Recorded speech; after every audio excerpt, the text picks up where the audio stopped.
Is that it? Good to go. All right. So welcome to the meeting of the Buildings, Facilities, and Capitals Expenditures Committee of January 1st, January 7th of 2021.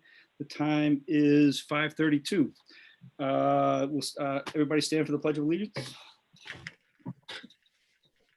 Pledge allegiance To the flag of the United States of America, to the republic, to the republic for which it stands, one nation, one nation, under God, indivisible, indivisible, with liberty and justice for all. All right, so per Governor Baker's orders, public meeting has been suspended. This meeting is being recorded and will be aired at a later time on WHCA's YouTube channel.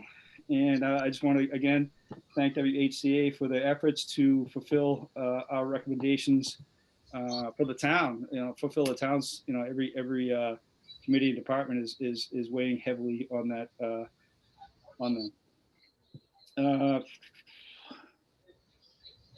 let's see.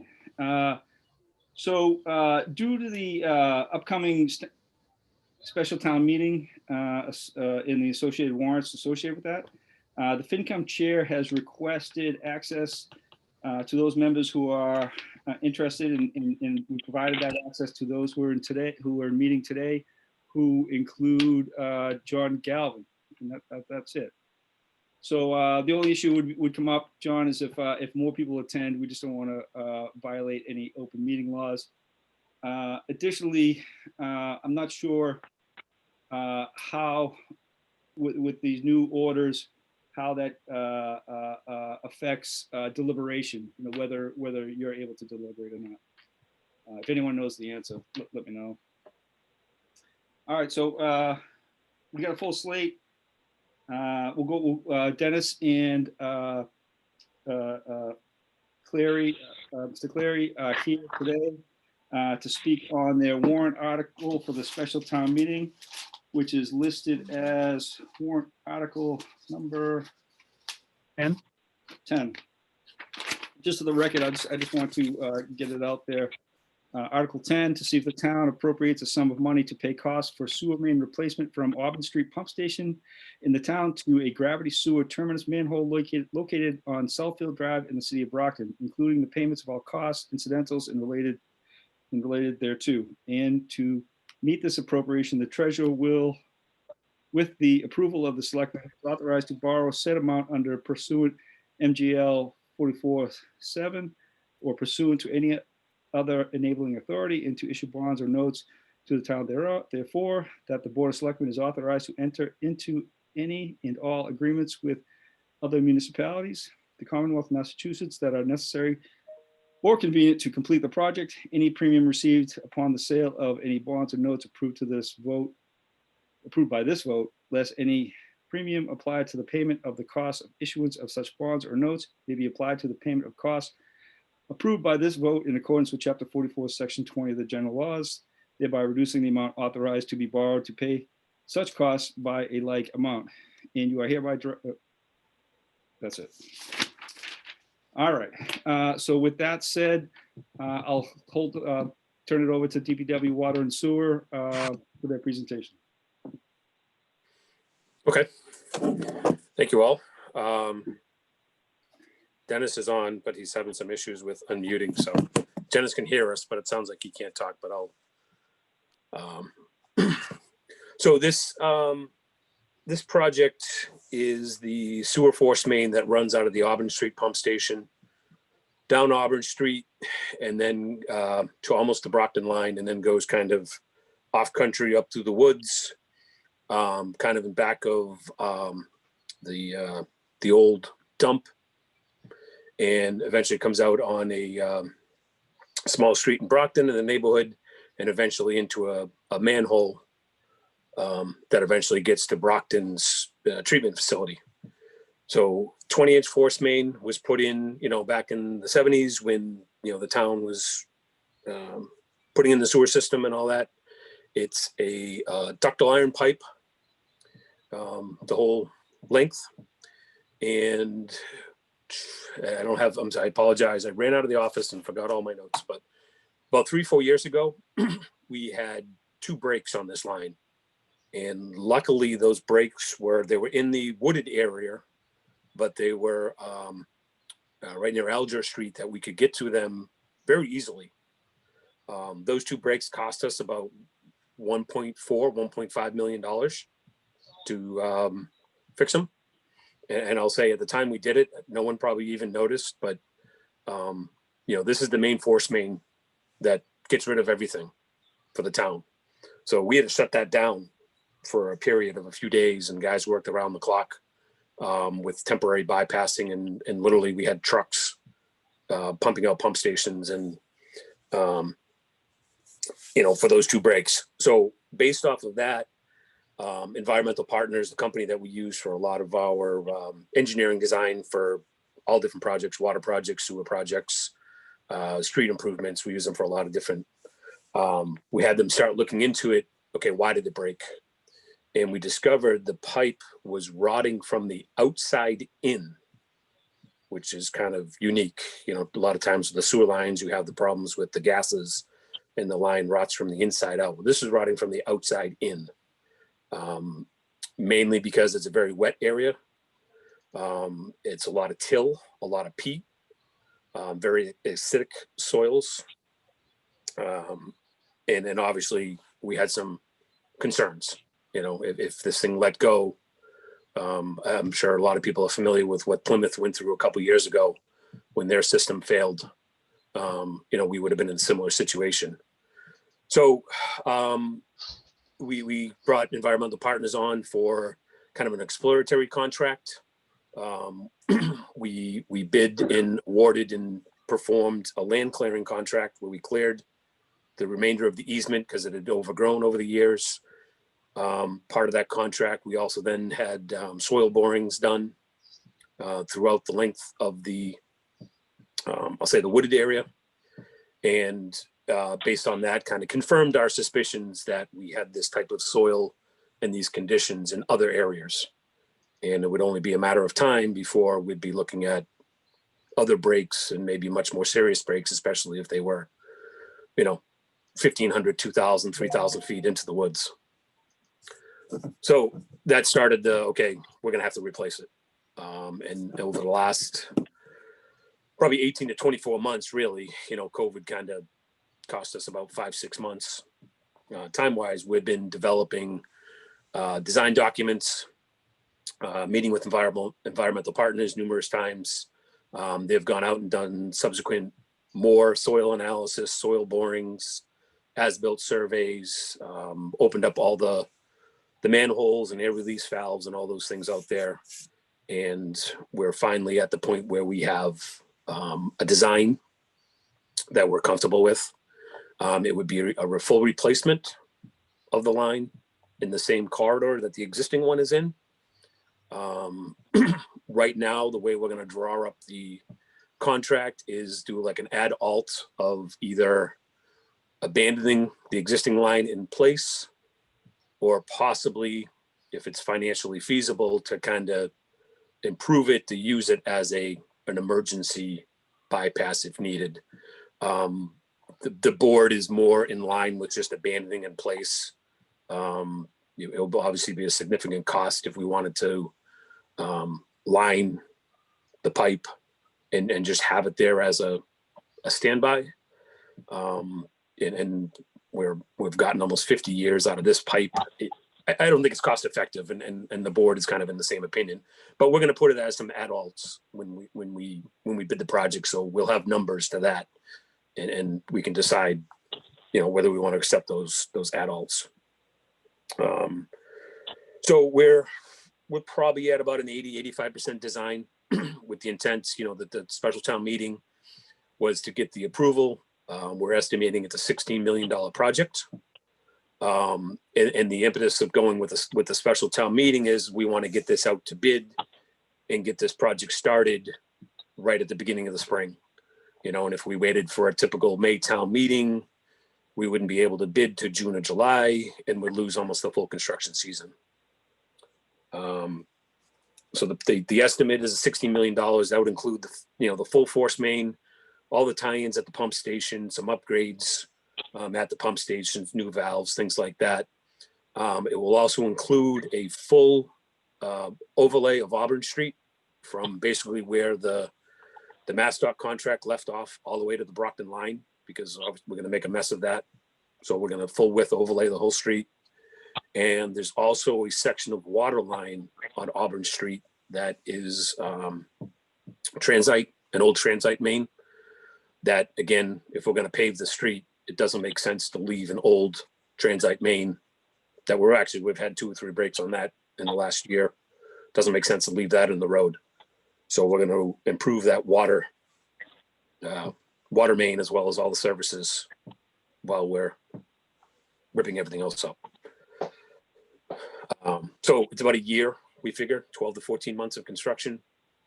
Again, with the hope of getting a jump on it right as the construction season starts. Things are very competitive right now. I think we'll get some good numbers. We're certainly going to get, with that size project, we're going to get a fair amount of bidders. That's a big project. So we, that's kind of where we're at, and unfortunately it has to be done. We're looking at rate increases to pay the bond for this.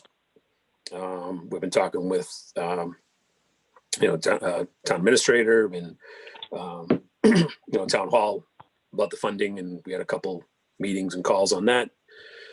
So that's, in place, low interest loans and doing everything you can to make this as cheap as we can. But unfortunately, it's going to be an impact to the town, to the residents, through their water and sewer rates. It's really the only way we have to fund this type of project. Those numbers aren't finalized yet. We're talking about that. We'll have some estimated numbers, for town meeting, because I'm sure people ask, and be able to talk to that. But that's our plan right now to fund the bond that we're going to take out. That's kind of in a nutshell where we're at. I don't know if you need what other questions or comments or. Yep. Dennis, before I bring it out for questions to this committee, do you have the ability, do you want to add anything, or do you have the ability to add anything? All right, can you hear me now? Yes.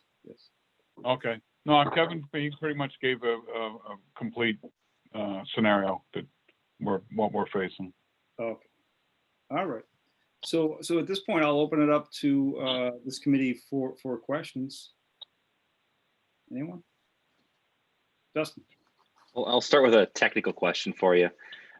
Is the existing ductile iron main cathodically protected? Like, shouldn't we have been able to prevent this isolated out external corrosion? It is not, and I'd Okay. say back in the 70s, it wasn't probably something that they even thought of. I mean, part of it is we think, again, no one really has any real documents. The existing material went back in, and the till and the peat and those type materials. So obviously, we're using it's going to be a PVC pipe this time. Obviously, it's going to be all new material going back in, new gravel, crushed stone, all those type things. A lot of it's the soil type in the water. I mean, there's a stretch that it's underwater probably 6 to 7 months of the year. The area is just totally flooded. So it's a very wet area. Okay. And then have you cleared all of the regulatory hurdles through Brockton, Whitman Conservation Commission, DEP?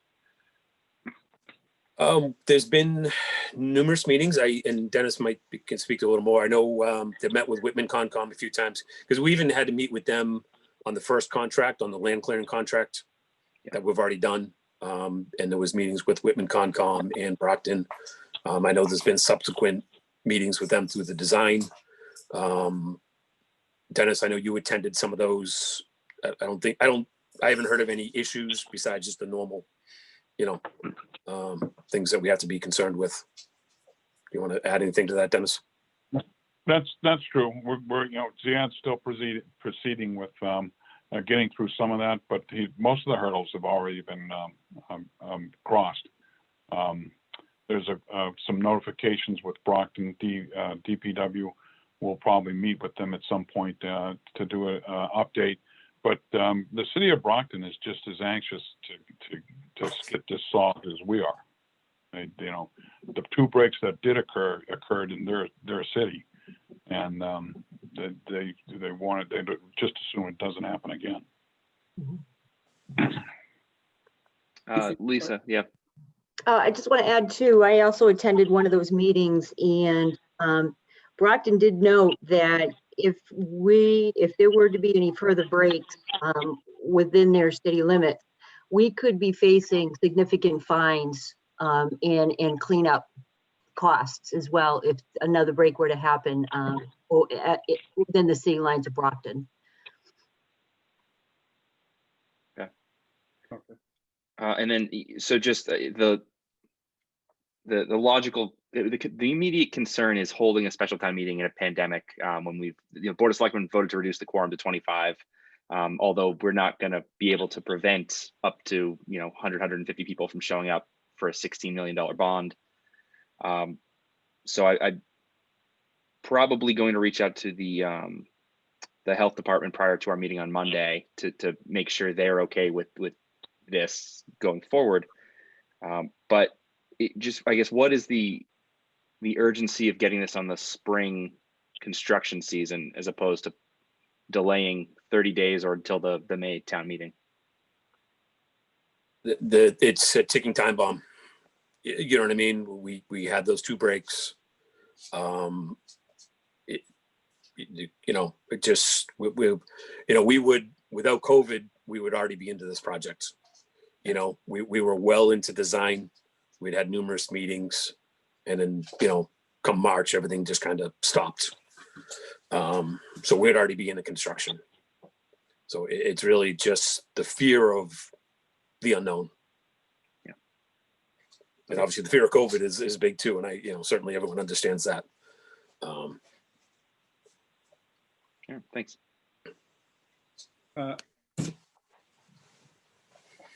Dave? Sorry, Fred, go ahead. Are we taking some funds from the enterprise account and quote unquote, like a down payment, so to speak, on what the loan would be? So we're utilizing funds that we already have? We are not.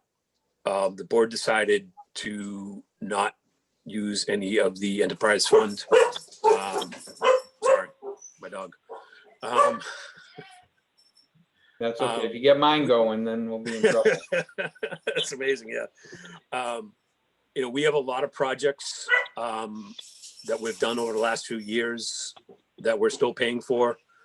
Salt Ave, water main, Rainer Ave, water main, the Route 18, Route 14 reconstruction. That's all new water mains.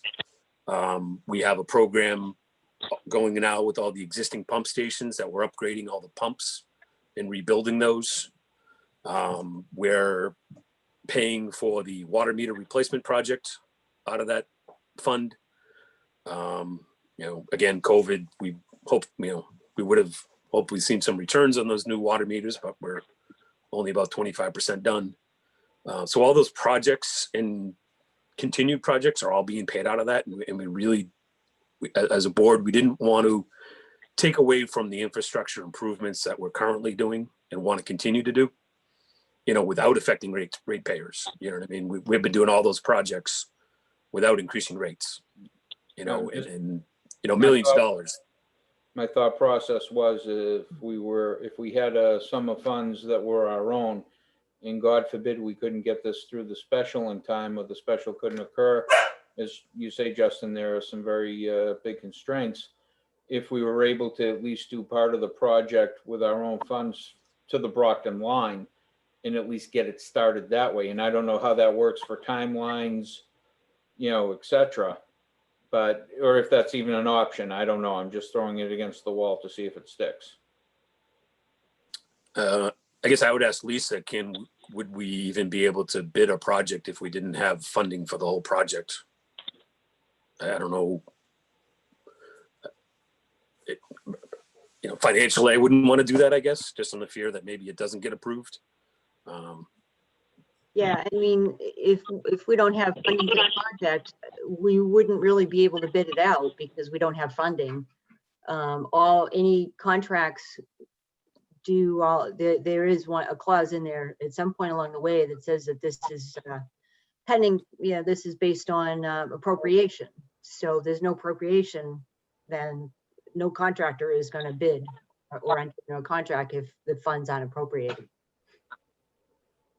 No, what I'm saying is we would pay for it out of our own monies up front. That portion. In other words, getting the ball rolling, the part that we're at that much risk for, between fines, etc. I would assume that if, God forbid, we had a break on Whitman property, it wouldn't be as severe fine-wise, etc., because Brockton wouldn't have the ability to fine us. Just trying to think outside the box a little bit, that's all. Yep. I'd also like to point out that the retained earnings is also more or less an insurance policy for some other catastrophic failure in a water main or one of the pumping stations that, we've traditionally always had that is set aside to back us up in case we did have a problem like that. And it would only be if we were to spend the entirety of the retained earnings right now, it'd only cover 25% of the cost. So it would be hard to get a contractor to commit under those conditions. Okay. Can we go back to actually, before we start there, no, it's fine. So paying for this, it's obviously going out for a loan. However, how is that loan going to be paid? Are water and sewer rates going to increase? Unfortunately, yes. By how much? Depends. What's our estimates? Basically, essentially somewhere around $3. So at $3 added to just the sewer rate, not the water, just the sewer rate, that would put the sewer at $7.50 per 100 cubic feet, which on a average single family home in Whitman at somewhere around 4,000, using 4,000 or 4,100 cubic feet per billing period, would mean an extra $121 per billing period, or $242 over the year, which breaks down to $20 a month. For an average single family home in Whitman, based on the figures that we have in past history from CDS billing, that the people that do our billing. So with the $3 per cubic foot increase to the rate, what does that bring in annually? So that would, according to, I've checked with the town accountant and a couple of people, would allow us to make $1 million payment per year, and that's at what we need to borrow. That's about what we're going to be looking at, and as the loan gets paid off, depending on the type of loan that does get, we do take, it's possibly that, 3 or 4 years down the road, the board might be able to reduce the rate, lower it as time passes. Yeah, the payments will get less, obviously, as we go through the loan. So we would certainly look at that, you know what I mean? If, as the premiums get less, that, if we could reduce it back down, we certainly would look at that. So just the way you phrase it, Dennis, I just want to be clear. So increasing the rate by $3 per cubic foot will bring in $1 million, or will bring in more than $1 million to allow for the water and sewer to town of Whitman to pay off $1 million. Right. So you depending on the summer usage is always better than the So depending on which bill you're looking at, you know, this fall or the spring or the fall, you know, and if people pretty much stay with using the same amount of water, in other words, they don't, you know, this doesn't cause them to go into some kind of conservation mode,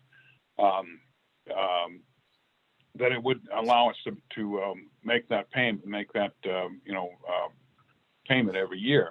If we, you know, based on the history of, you know, of use. Yeah. So everything would be the same, meaning that Whitman, the town of Whitman's annual usage of sewer, with the $3 increase, that will bring in $1 million, or that will bring in more than $1 million. $1 million. Right, We're right bringing around about $1 $1 million. million. Yeah. Okay. What is the rate now, Dennis? The rate now is $4.50 per 100 cubic feet. Four And this would fifty? increase, Okay, right, so this would bring us to $7.50. Now for, you know, for a comparison, MWRA is $7.69 per cubic, Right. per 100 cubic feet. You know, the town of Plymouth, you know, they have block rates depending on where, but their highest rate is $10.25 per 100 cubic feet. Okay, and then, you know, the alternative in a town without sewage, an average Title V upgrade, it's $30,000 in Massachusetts. So, you know, I know it's, you know, I know most people don't want to hear what other towns do, but it's not that far out of what we would be paying is not that far out of line what other towns with central sewage pay. and just certainly- looking at what you've got in your revenue forecast for fiscal 22 in Article 2, you've got about $1.6 million forecast right now. So if you're going to go up 3%, that's going to give you about $1.2 million more. So that honestly does make sense if the water rates are not going to change. If only the sewer rates are going to change, then from a FinCon standpoint, it looks realistic that a $3 increase is probably what you're going to need. Because I'm looking at the first year of the loan would be about $1.1 million on a 2% loan at Correct. 16 million. So that's Yeah, probably close. part You know, you might bring in, you might be able to be a little tighter with that, but you know, and obviously once we see the bid, you'll know if you need to go after that full 16 million too. So. Right. And I know this is a large project for us. You know, it's done, I mean, about as big as it's going to get for us, hopefully. Justin, did you still have a question? I did. It sounded like the plan was to do this increase all at once. Is there not a plan to phase in a Yeah. 40% increase? Can't. You'd have to put your own money in then to do that. You have to cover $1 million. The first year, it's $1.12 million. So if you're gonna only increase it $2 or $1.50, then we're gonna have to take money out of the out of the budget reserve to cover the rest. So if you How want to much do is that, in the reserve?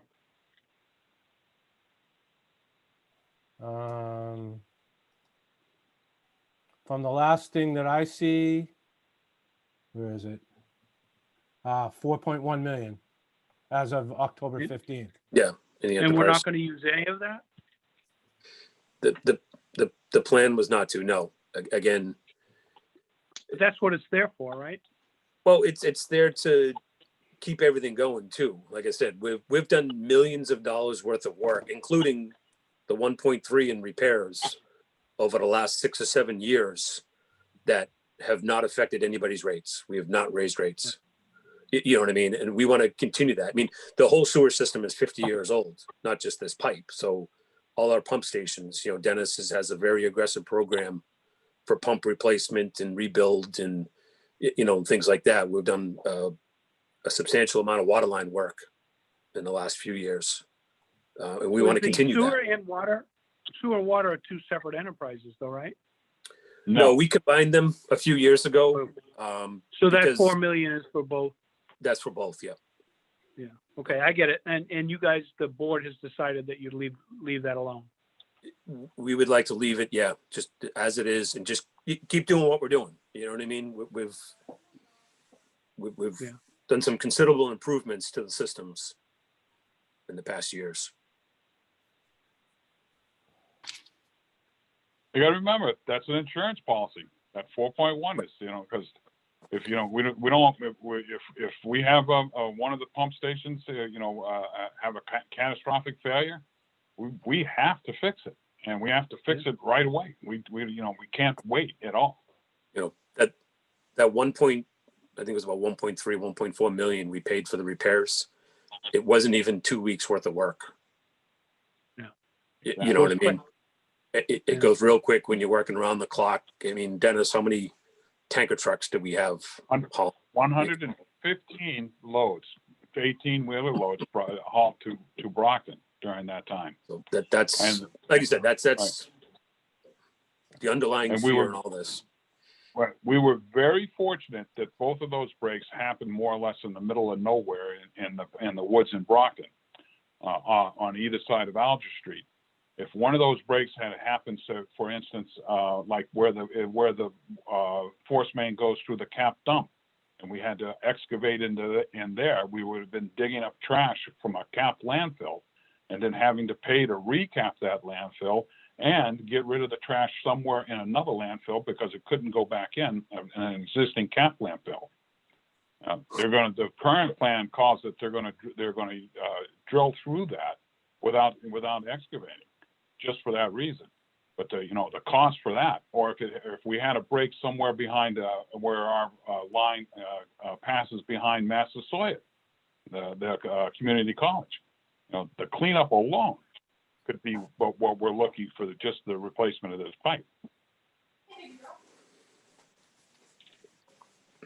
Dave? Yes.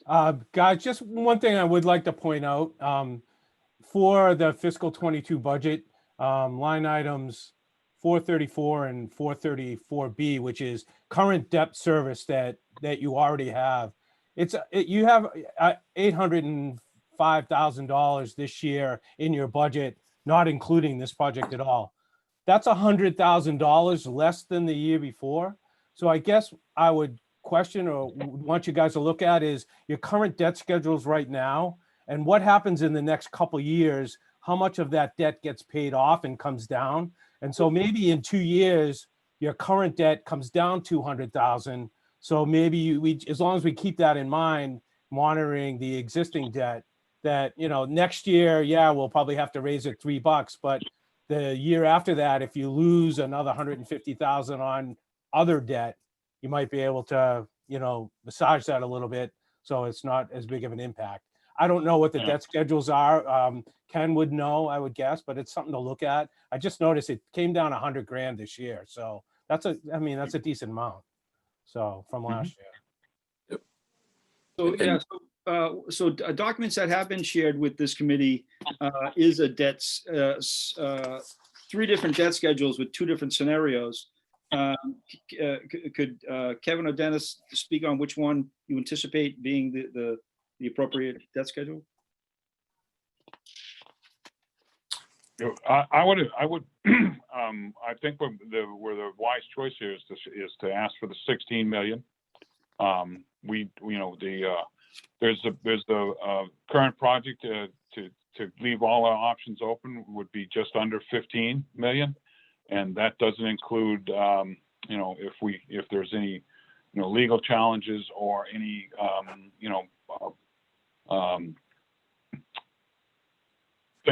unanticipated extra expenses during this.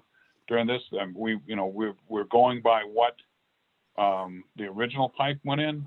We know that there were places where there was ledge that had to be excavated and removed. We know there were places where the peat had to be removed and replaced, with something else in certain places. And so I believe the board is pretty much indicated, and I believe that the $16 million figure is probably the one to do. The $14 million in change, that the environmental partners has estimated, allows us to make a determination at the end of this whether we're going to how much of the existing pipe we will rehab.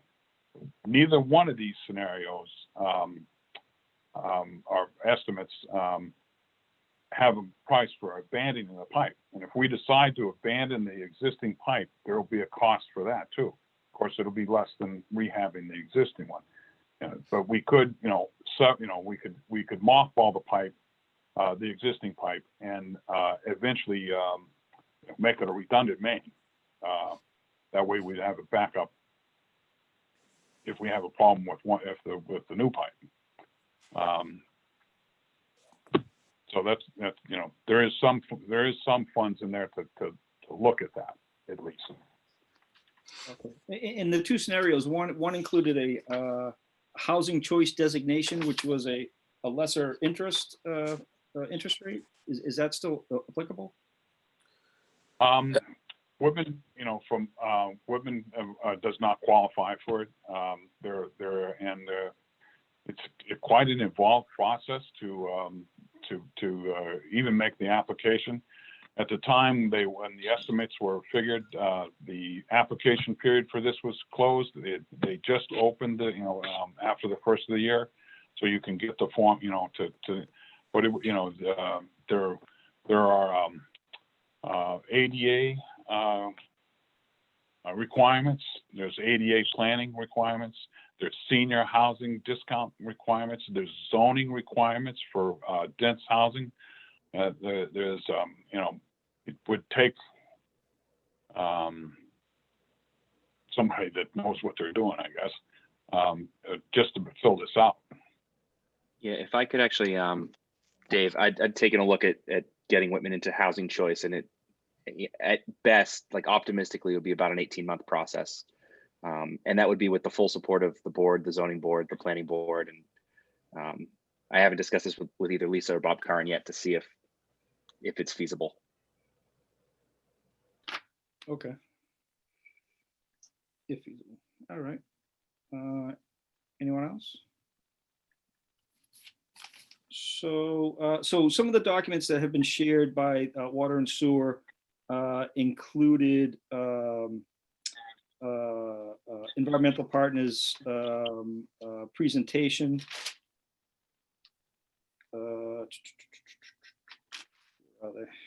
The payment schedule scenario timeline, and there was one more. There it is. Replacement of 20-inch force main projected costs, which I'm not sure if I think there was two of them. I only printed off one, but which I assume this came from, well, yeah, it came from environmental partners. That's correct. So when as part of their service to the town of Whitman, I'm assuming that it included providing this document to give as an estimate before at some point while moving forward. Did they provide any type of text that supports what their estimates are? Like how do they justify these numbers? I believe a lot of his is based off of average bid prices. Whether it's projects they've done. I mean, they did Plymouth, to just use an example. They were involved with all the work that happened in Plymouth, which is, we're doing the same thing. We're just not under the gun like they were. And they, Yes. they do this type of work. So he uses a lot of comparative bid numbers, or even, MassDOT themselves also post average bid prices for typical work. So I think a combination of their own experience and some information that you can get from MassDOT is what they use. This is just going to be a criticism of environmental partners. I've worked for 15 years. I worked for an engineering company and was involved in producing numerous estimates, as well as reviewing estimates, anywhere from construction to environmental work. And our documents would always include, a text that summarizes how we came to these numbers and why our client should rely on these numbers.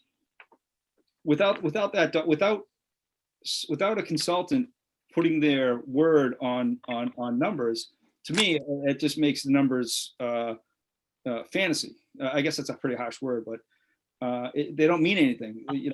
Anybody could input numbers and say, here you go, that's what I'm estimating. but without justification, it means nothing. That's just my one criticism of that. I don't know if anyone else has any issues on it.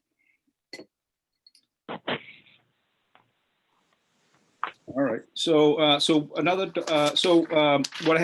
I also had forwarded over to the committee today was, as I was doing some research on this, I noticed that on the town's website is environmental partners draft June 2019 findings and analysis. It's a pretty in-depth report, but I noticed it's still in draft form. Have they ever finalized that? Yeah, they did. Okay, could we get? Yeah, and yeah, I have a notebook here that has yes, Okay. has the final. Yeah, if we could get an electronic copy to whoever uploads documents to our website, that would be great, because again, my criticism is that whenever a draft document is presented, that's exactly what it is, draft. And if you're relying on a draft document and something were to go wrong, there's no recourse, because the person writing that draft document could say, well, it was only in draft form, it was never finalized. Too bad for you. I've been involved in those situations. Always on the winning side, I'll have to say. Mm-hmm. All right. So rates increase annually. So anybody else have any other questions? I got a million of them. So quickly, just other than being obviously a significant risk if this doesn't get done, I know that I believe that at least two of the board members of the Board of Health shared some concerns over having a special town meeting due to obviously the increases in cases. And I know the governor today also extended his restrictions until, I think, sometime and just before the 27th, I wanted maybe the 24th or something of January. And I don't know if Justin or Lisa knows the answer to this, but are municipalities, not subject to those restrictions, or are we under the same restrictions? No, municipalities are not subject, as far as in reference to town meetings, are not subject to those restrictions. Okay, thank you. I guess a follow-up to that was, even though we're not restricted, does it make sense to do it? No, absolutely. I think that, like I said, I know two of the board members already, showed their concern. I don't know if the Board of Selectmen maybe discuss this at their next meeting on Monday. But the chances of a special town meeting happening based on the current situation is probably slim to none. So I guess the bigger question is, again, other than the significant risk we're taking, is there any other specifics that we should know about as far as this particular project not moving forward until the spring, if in fact the approval can't wait until the spring? No, Josh, there isn't. I mean, like I said, it just the time keeps ticking, and obviously, COVID's affecting everything.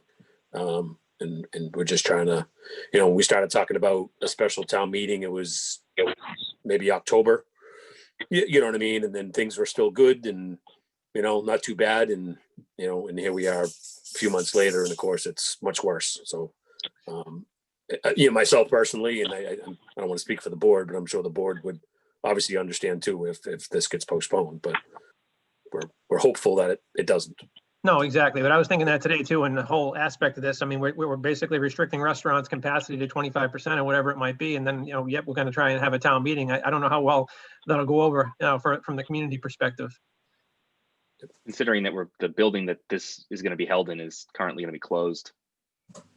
No, absolutely, and that was the other concern too. Is obviously we're going to bring the a good portion of the public into high school, and obviously from the perspective of the actual building itself, I think obviously I think the parents would share a concern of the fact that you're bringing a good portion of the community into this building now. What's going to happen? Are we going to push now remote education until the spring because of all of this? So and is it really worth it? I guess Dave? Right, go ahead.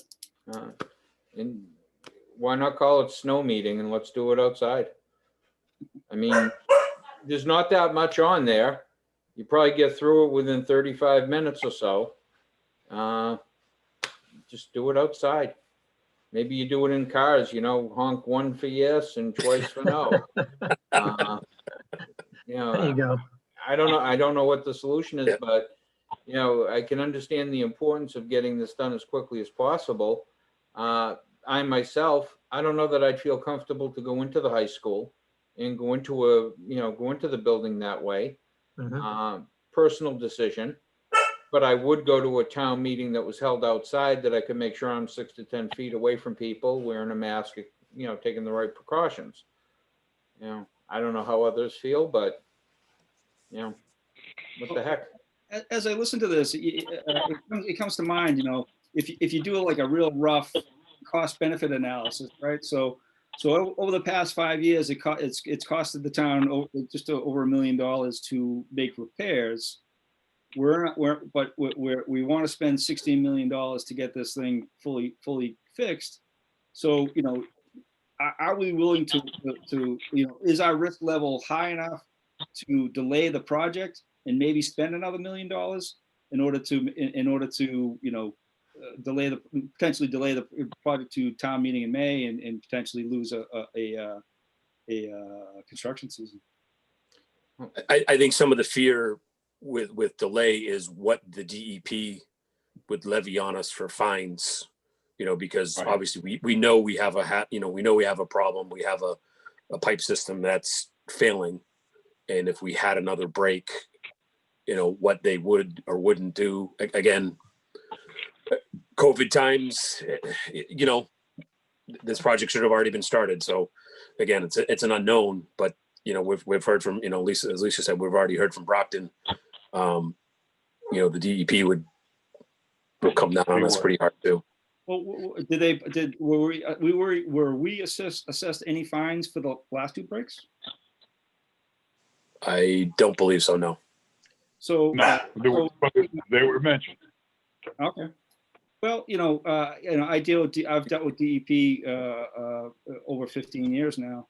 I still do, and I know that when when responsible parties are making a clear effort to move forward in terms of correcting deficiencies, they look incredibly favorable on that. And I'd be, you know, with the process that we're going through now, where water and sewer is that much is so far ahead in the project. If something were to happen today, I'd be very surprised if the DEP case manager were to come down heavily or at all and say, "Gee, you guys are getting fined because you did something wrong," when you're making every effort to correct it. I don't see that as an issue, to be honest. Can Go ahead.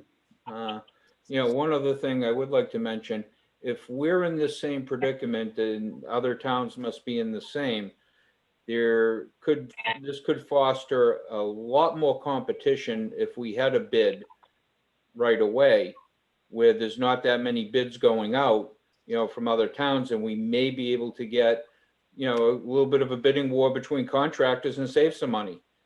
You know, not saying that the almighty dollar controls everything, but, you know, if we could save money on the project at the same time because we were smarter, stronger, and more able to get the project up and running than other folks, then it's nice for us to benefit from it too.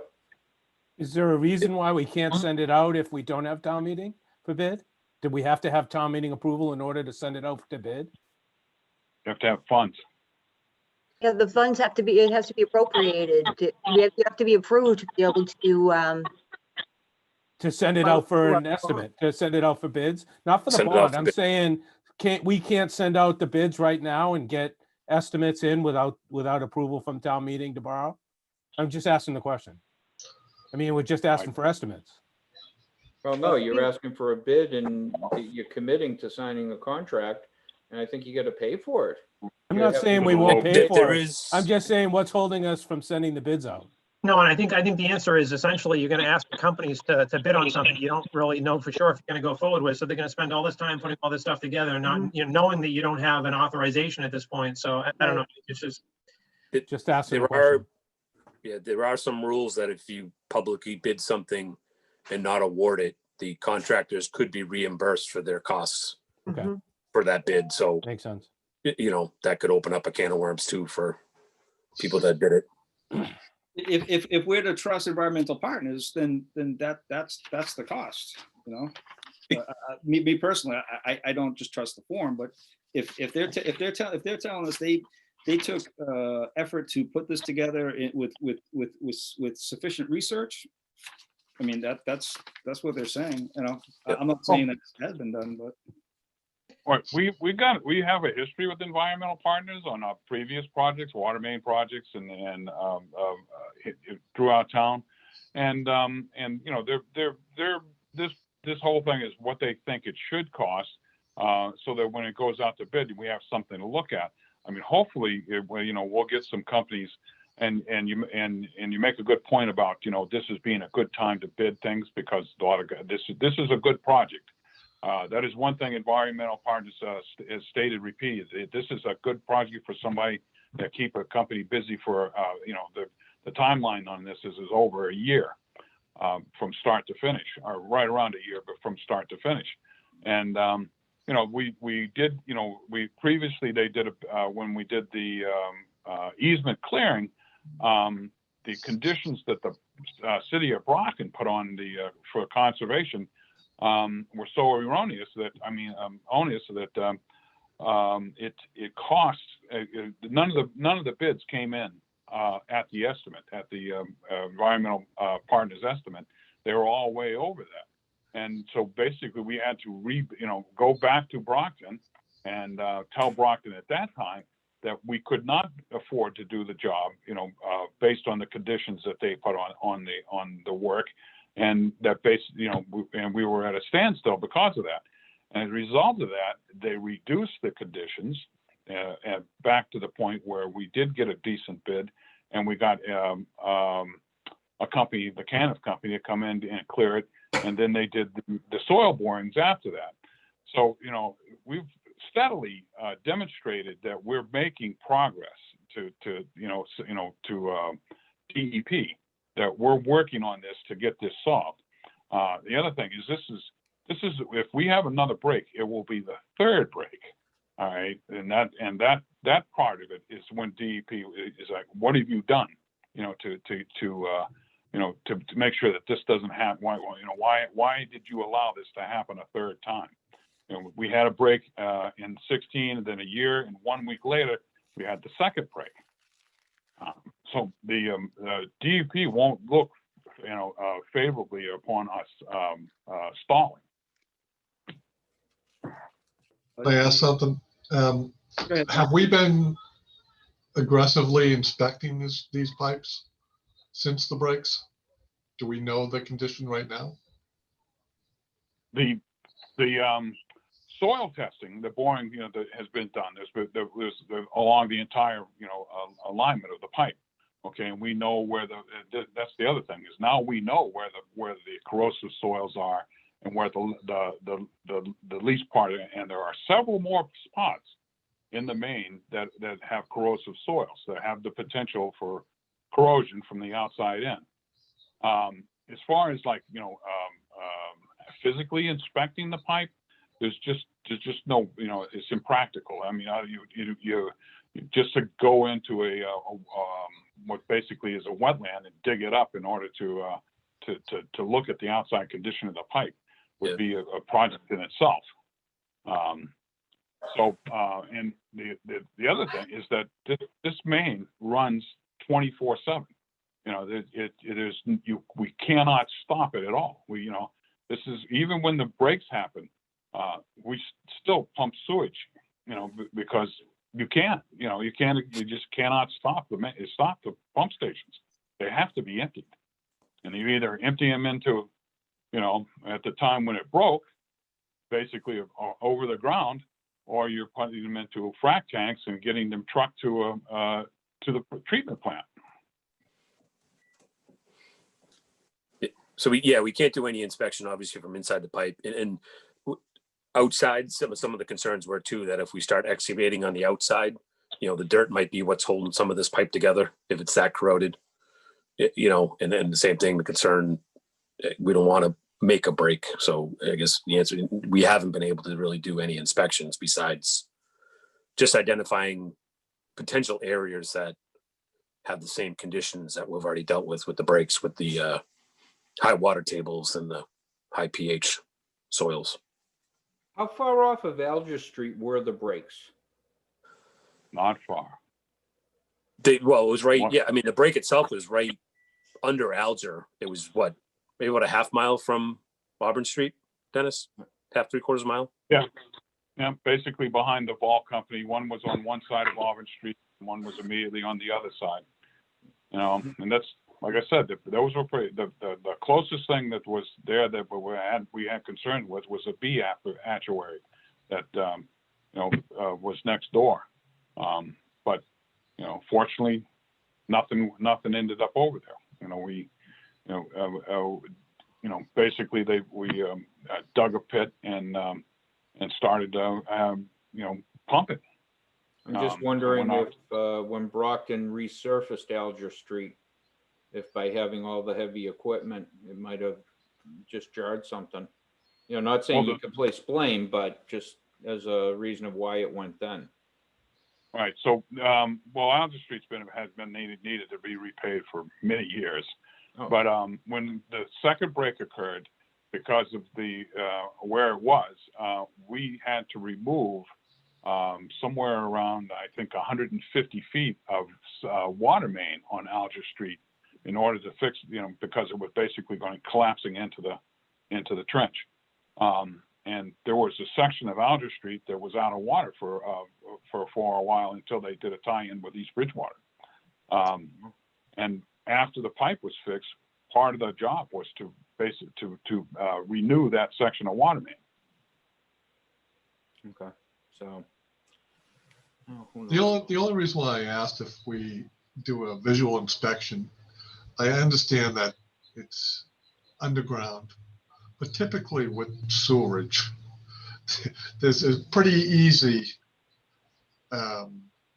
location finding when sewerage is around. You just walk in and you can pretty much smell it.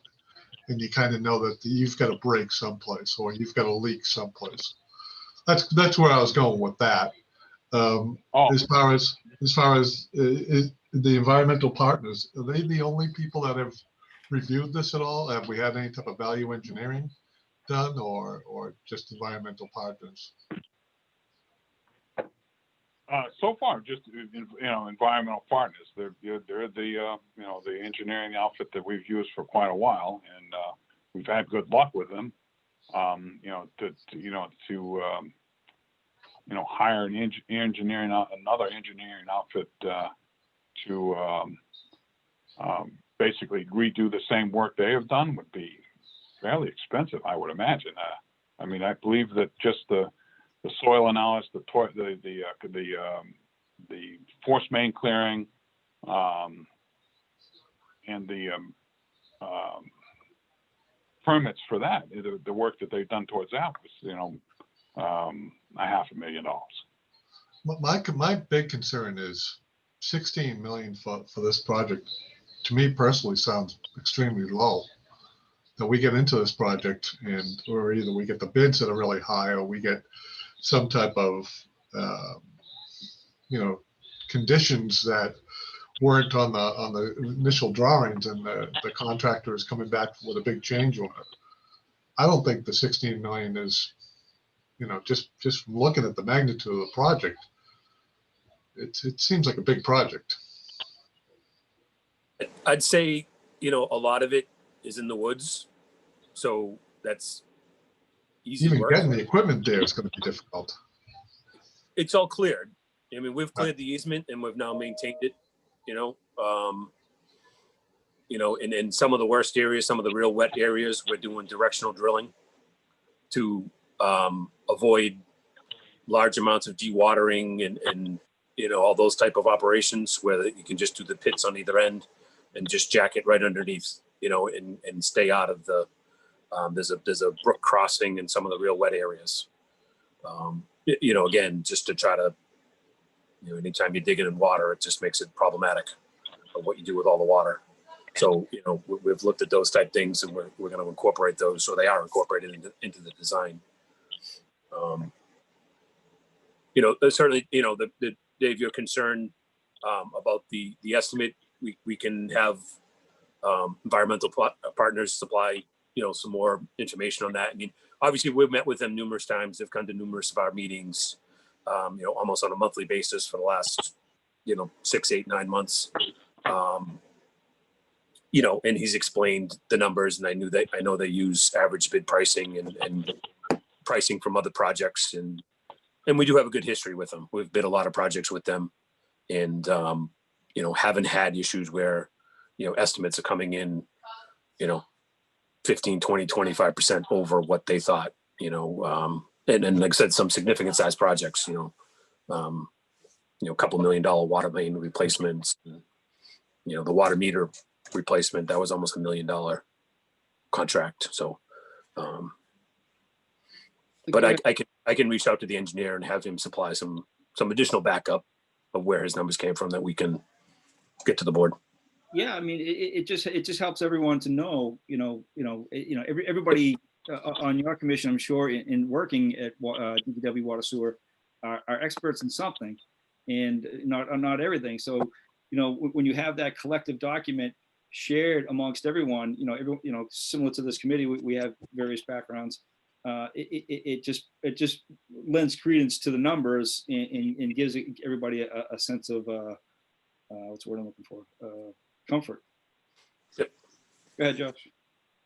So, Kevin, I think you had mentioned back, is the whole sewer system, the entire sewer system 50 years old, or just that area on Auburn Street? I guess, that's force main is about 50 years old. I don't know how long it took to install the whole system, but I know it started in the 70s. I'm sure some streets are older or newer than others, but this force main, was put in the 70s. So if we were to place, 16 million on this project here, and then, are we looking at maybe another, potential $1 million down the road, somewhere else around the town, as far as like maybe 5 or 6 years away, or is it hard? Obviously it's hard to say what's going to happen. You can't predict the future. Yeah, I know we've done some sewer relining projects. Obviously we're doing a lot of maintenance in the pump stations.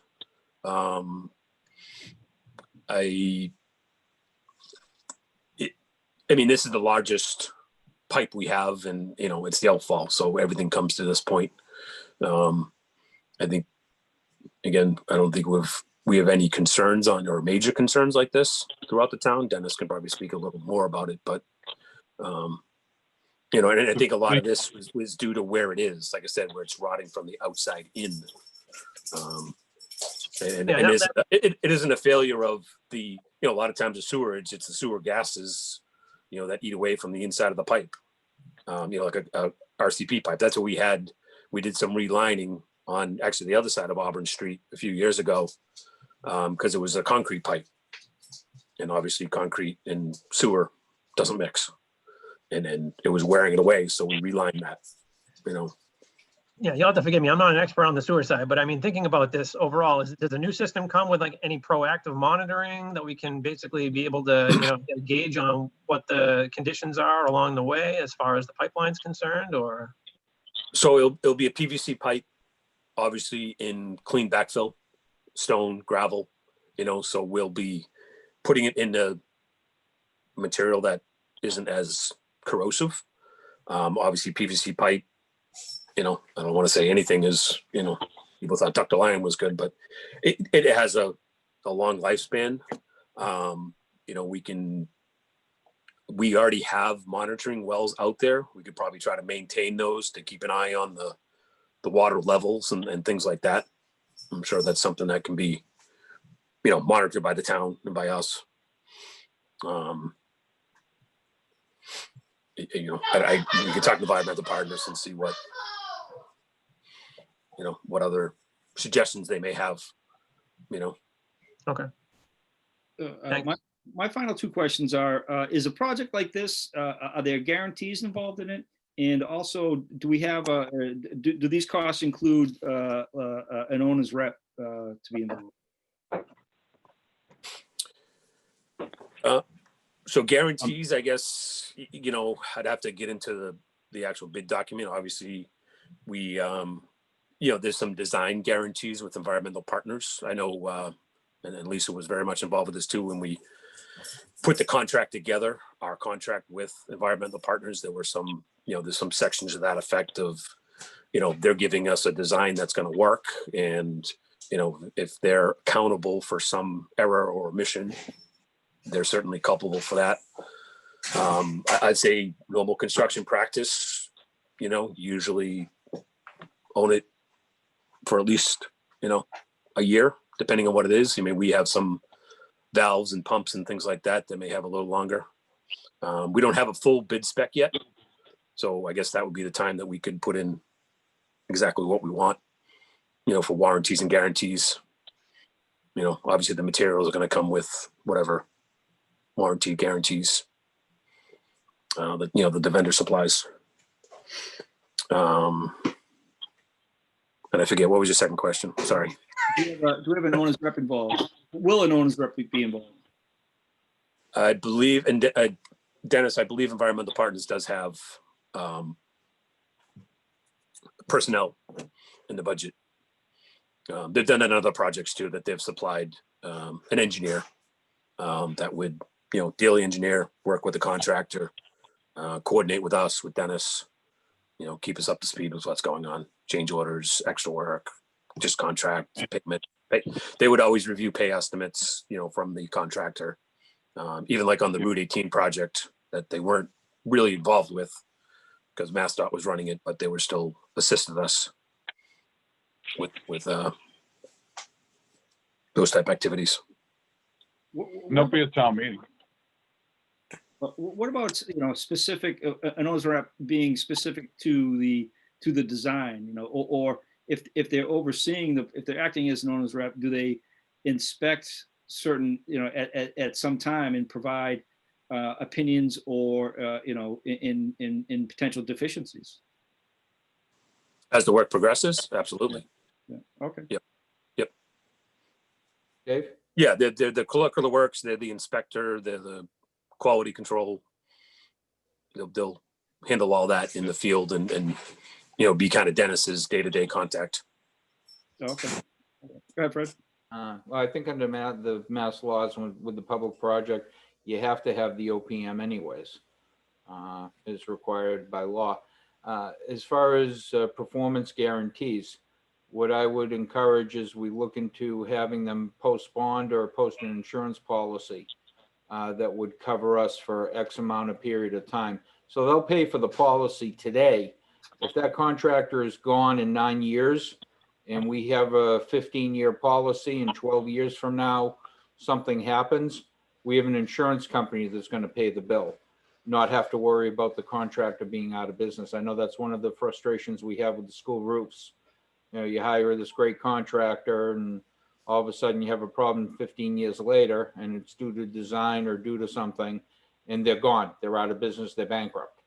You know, funny how there's another name and they're still the same people, but you know, that company or corporation is gone and you have no recourse. This way here, we would have recourse. Yeah, you know, just as a sidetrack, Fred, I know that there's a lot of my clients were insurance companies, and they actually insured sewer mains, and so when there was a break, it get cleaned up, and that would turn into a claim where that was, you know, potentially covered by insurance. No, get town hall some names. Yeah. All right.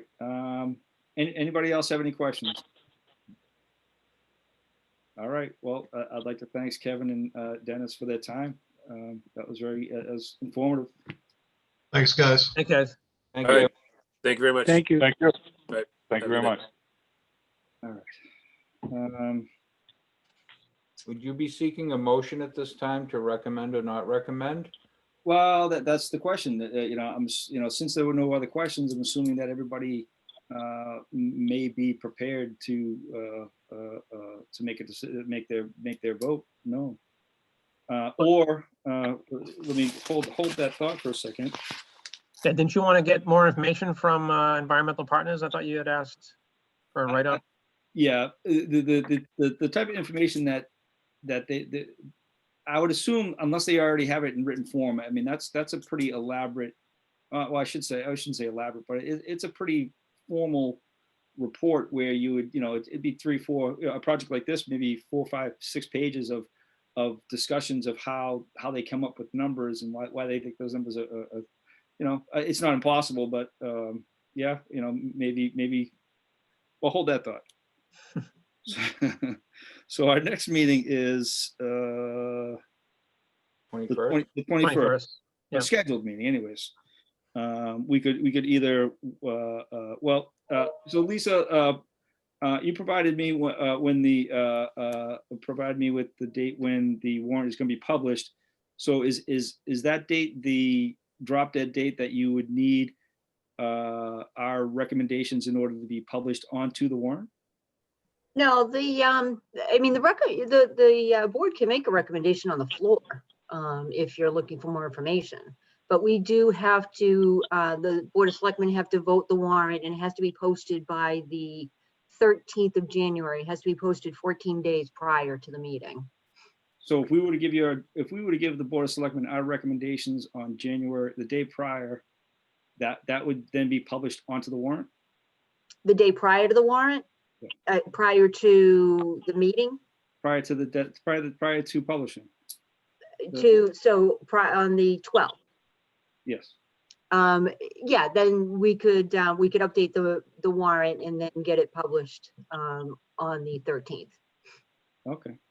So I guess that, then the other question is, and I've asked this question while in the Finance Committee, is that how do the Board of Selectmen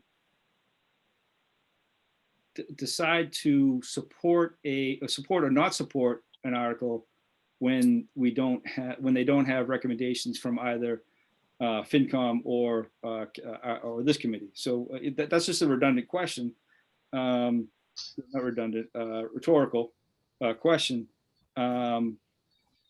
But I've seen in the past where that issue has come up. So I guess is it the will of this committee to potentially wait for more information, maybe schedule a meeting next week, or wait till the 21st to make a vote?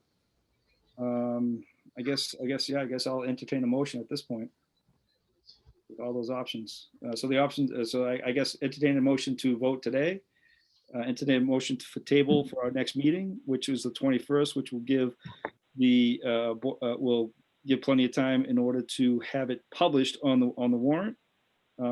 Schedule another meeting between now and the 21st. And if anybody else has any other ideas. I'll make the motion that we approve or recommend that this project moves forward as quickly as possible at this time, and then open it up for discussion, of course. I second it. I second that also, yeah. All right. So motion by Fred to Recommend. recommend, seconded by Bob Curran. Further discussion. I would like to. Go ahead, Fred. I don't know what would vastly change by having something, and granted, I can understand us wanting something formal, not just a preliminary draft estimation, but they're a licensed engineering firm and they have to carry licenses and et cetera. They've done some pretty big projects in the area. I think maybe, if we want to be critical, but I can't imagine how they would want to be off on their estimates, et cetera.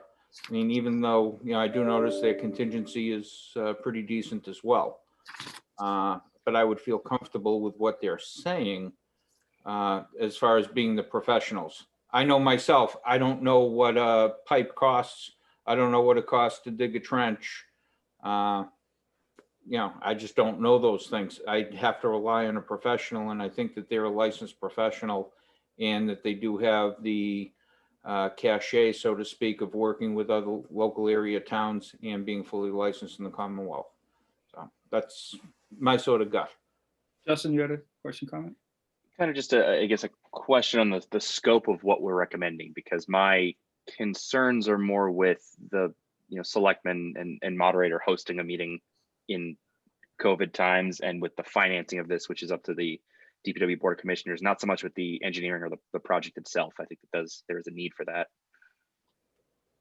So if we're voting the article, it's one answer rather than the financing and the situation around it. Lisa, go ahead. So our town council just recommended, because we don't have an exact amount to put in, the article on the most current draft reads a sum of money. So what this does is just basically the vote of the town meeting, special town meeting, the vote is approve for the project and borrowing for the project, but they're not, there's not one specific amount of money in there. So at least the article, if the article passes, the project can move forward. And then if anything comes in lower, that works out great. But Michelle recommended that if we put 16 million in there and, anything happens, we'd have to go back to another meeting to adjust that amount. Okay, and ask me if I'm being fair in rephrasing what you just said, is that you're asking this committee, as well as those at town meeting, to approve an article with not knowing how much that article is? No, I'm not saying me. No, not me. I'm just saying what our town council has suggested. I had in the initial draft of the warrant, the 16 million in there. And she just wanted to make sure that that was the exact amount. And by listening to the presentation, it sounds like there's not an exact amount that's, to the penny that's out there right now. So that was the suggested language that I put in there. So I'm not suggesting that. I'm just reiterating and forwarding what our town council recommended. Okay, so town council is recommending that the town vote on an article that does not have an exact sum of money. Mhm.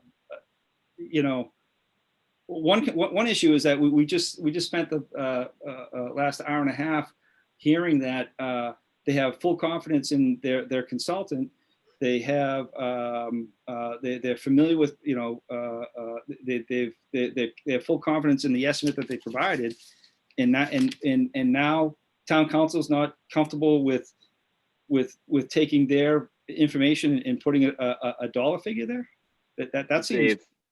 They did say they're about 8. I think the commissioners said, or Kevin said, about 80-85% of the way to finalizing the cost. So if they don't have a final number,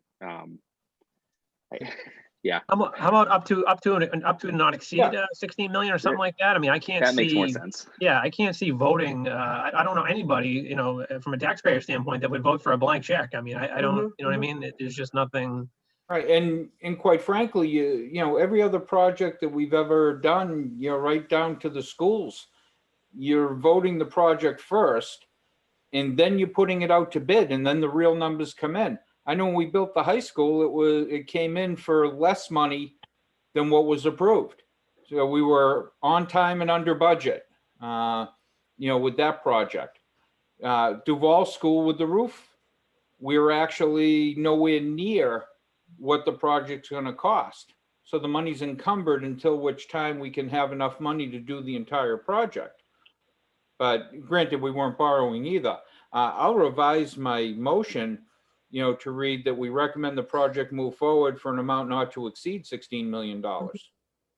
And then I can adjust the language, revise the language on the warrant. Okay. Perfect. So Well, that revision is okay for you, Chair? Well, yeah, but the question then comes up, then what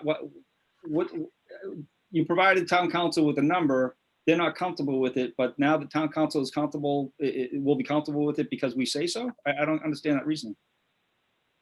No, I think what they're saying is essentially like we had, for instance, if we take a look back at the previous projects, let's say the air conditioning for the town hall, We had presented that with a specific number, and unfortunately, there wasn't enough. So we had to go back to town meeting, I believe, and we had to ask for additional money. So I think what she's concerned about is the fact that if we're going to present a $16 million tag, and then I think might have been Don, or yeah, I believe it was Don, said he thinks the number is low. So in fact, the number is low, and we do 16 million, we approve, we have to come back to town meeting and say, geez, you know what? We didn't have enough. Now we need another 6 million to finish off the project. And I think that's what she was trying to sort of to avoid. But at the same time, from a taxpayer standpoint, it's going to be kind of rough to be able to say, yeah, geez, let's go and pass this with a to be determined amount of money, and then find out after the fact, yeah, by the way, it wasn't 16 million, it was 48 million. And Right. no disrespect to our friends at the DPW, and these are public meetings, but what happens if we say, okay, well, let's just call it 40 million, so we know we're going to be, well there. Something tells me they'd find a way to spend more than 16. If those are what the estimates are, and we're dealing in good faith, and that's what the bid goes out for, if we can come in for less money, that's the best news in the world. If it does end up costing more, then we should go back to the ratepayers and say, this is what the ultimate cost is, and it's their decision. They're the ones paying the bill. Or And the pull other- from the enterprise account. Yeah. The other thing that concerns me too is, I guess if the companies actually watched our meetings and they found out that we had $16 million on the line, they'd pretty much make their bid, close to probably, 16 million. Good point. Good point. Yeah. I think we should do what David said earlier. I think we should, right now, the environmental partners report is in draft form. It was dated back in June or July of 2019. Well, I'm sure we paid them for a full-blown report, and we're still waiting on the final portion. They should revise their numbers, feel confident with their numbers, take the word draft off it, and I think until we get that in our hand, we feel comfortable with the numbers. Because right now, we're all bringing up situations where, that are all plausible. This project could get way out of budget real fast, or it could be way, it could be estimated way above what it should cost. Nobody really knows. So I think we wait until we get a final report. But just keep in mind, this is probably our last opportunity, unless we have a meeting next week, to be able to get something on that warrant, to be able to get it, if in fact we do have a special town meeting to make this particular project happen. Is that accurate? Yeah, we have our next meeting, right? Unless we decide to schedule one in between. No, I know, isn't it? But I believe by the 13th of this month, I believe, don't we have to have that decision as far as the, Right. so we're not meeting until the 21st. So we either need to act tonight, or we need to have another meeting before the 21st. So in the past, we have printed recommendations on a separate sheet and attached it to a packet to be included. Right.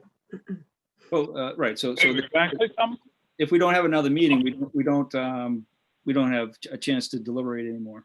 Yeah, I think Dennis is still on. I think he's trying to say something. I don't know. Oh, Dennis, you there?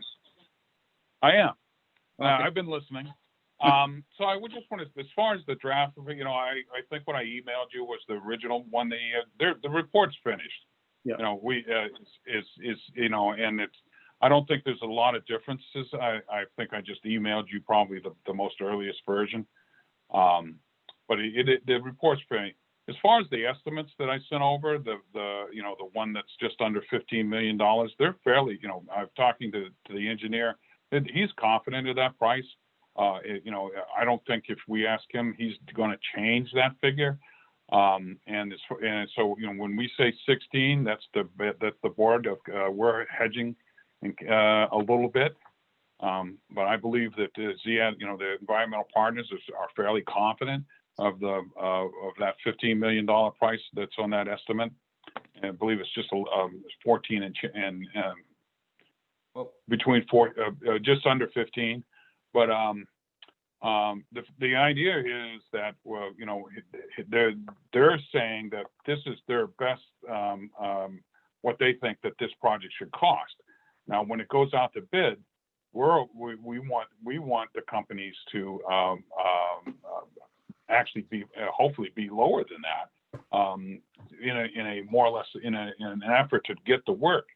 This is the one thing that the environmental partners has said a couple of times, is that this is a good job for a company. There's a lot involved in it. You can have people working on Auburn Street. You can have people working in the easements. And it's long term. It's predicted to be just shy of a year long. So we're really hoping that we're going to get a lot of competition from companies to have this work. Dennis, the 14.7 million, which was from October 8th, the document that you had sent over, which is alternate 2B. Yes.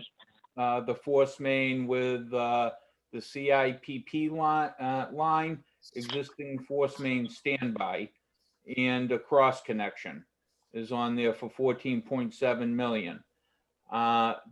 It also does say no engineering services included. So under repair replacement alternatives, construction costs only. Do we know what the engineering portion would be for those alternates as well? Usually it's a percentage. It's not in there. I don't have it in front of me. Yeah, but, it says it right on, right on page 6. Pipe repair / replacement alternatives. So alternate. The alternatives. Yeah. Yes, if we just, depending on, if we do something out, depending on what we decide to do with the existing line, there is no engineering for that. Okay. It gets us to the point where we can make a decision on it. And we might, the thing, is there's a good chance that we will set on it, for a few years. Yep. So, in other words, try and pay off, get some payments behind us before we, start, worrying about a redundant pipe. Or we might, if we don't like the idea of the redundant pipe, we'll have to go through the expense of, and it won't be as bad as rehabbing it, but there will be some expense in expanding that. I mean, there are existing manholes, air vents and things that will have to be disassembled, and those kind of things, we'll at least have to make some decision on what we're going to do before we pave the road, but not so much in the easements themselves. Okay. All right. So currently, you got more, Dennis? I just on page 2 of it says engineering services are 8% of construction cost. Yep. All right. So we currently have what was our motion? Our motion was currently to vote to recommend. Has that been withdrawn, Fred? Well, vote to recommend with an amount not to exceed 16 million. Okay, so can you withdraw your original motion and re-motion? I'll withdraw my original motion if Bob will second that. I'll second it. Withdrawal, and I'll make the motion that we vote to recommend the project to not exceed 16 million.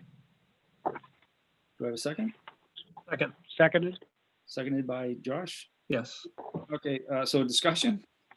So the one thing that I have an issue with is that so I'm trusting on the fact that Environmental Partners is providing a worthy estimate. Well, that's what I said in the beginning. I think you were waiting for additional facts, but. Well, right. So some text to go along with numbers. But the issue is that, and the 60 million represents a increase to all sewer users within the, right? an increase. So now if this project ends up coming in over $16 million, so one, you would have to appropriate more money, and also that would likely result in a higher increase of sewer rates to the sewer users. That's where I'm hung up on, is that so is there a contingency for if for some reason the estimates are all wrong and this does come in over, significantly over 16 million, I can't rescind my vote at that time, but I'll have a hard time voting for something that increases water rates so greatly. But then we'll have to go back to the table anyways, though. I don't believe we'll be able to move forward with something if we don't have enough money. So essentially, if we had the bids come in and the bids were, let's say, 26 million or whatever it might be, at that point in time, we're not even going to go out and bond 16 million because of the fact that now obviously we need 26. So we're going to have to go back to town meeting anyways. So I think at this point, we're basically approving something that allows us to move forward to the town meeting standpoint to get the approval to then go out to bid and see what we get back. And once we get the actual results back, at that point, we'll have a better idea on the, sort of final amount or closer amount to match, up to not exceed 16, if in fact that's the true value. And if it doesn't come in proper, we don't go forward. You can't award the bid anyways at that point. Well, right. Yeah, So let's so move the motion. So that's the question.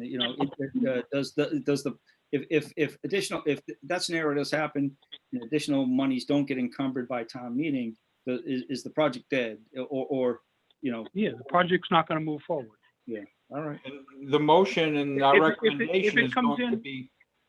If it comes in at 16.8 million, Right. then we could talk about taking it out of the enterprise account. Right. Yeah. I'm talking about significant increases. So Right. Dennis, Yeah, while you're still on the line, is that your understanding that is if this project significantly exceeds 16 million and requires additional funds, additional appropriation by town meeting, and that then gets does not get approved, in that scenario, would you anticipate that the project just not move forward? That's correct. Okay. Because that's exactly what happened when Brockton put the conditions, on the easement clearing, is so that drove the price up. So none of the bids came in within the original what we had appropriated for that at town meeting. So we basically we went back to Brockton and we told them, the conditions that you put on was so onerous that we can't do this, and so we're going to basically wait until we can afford it.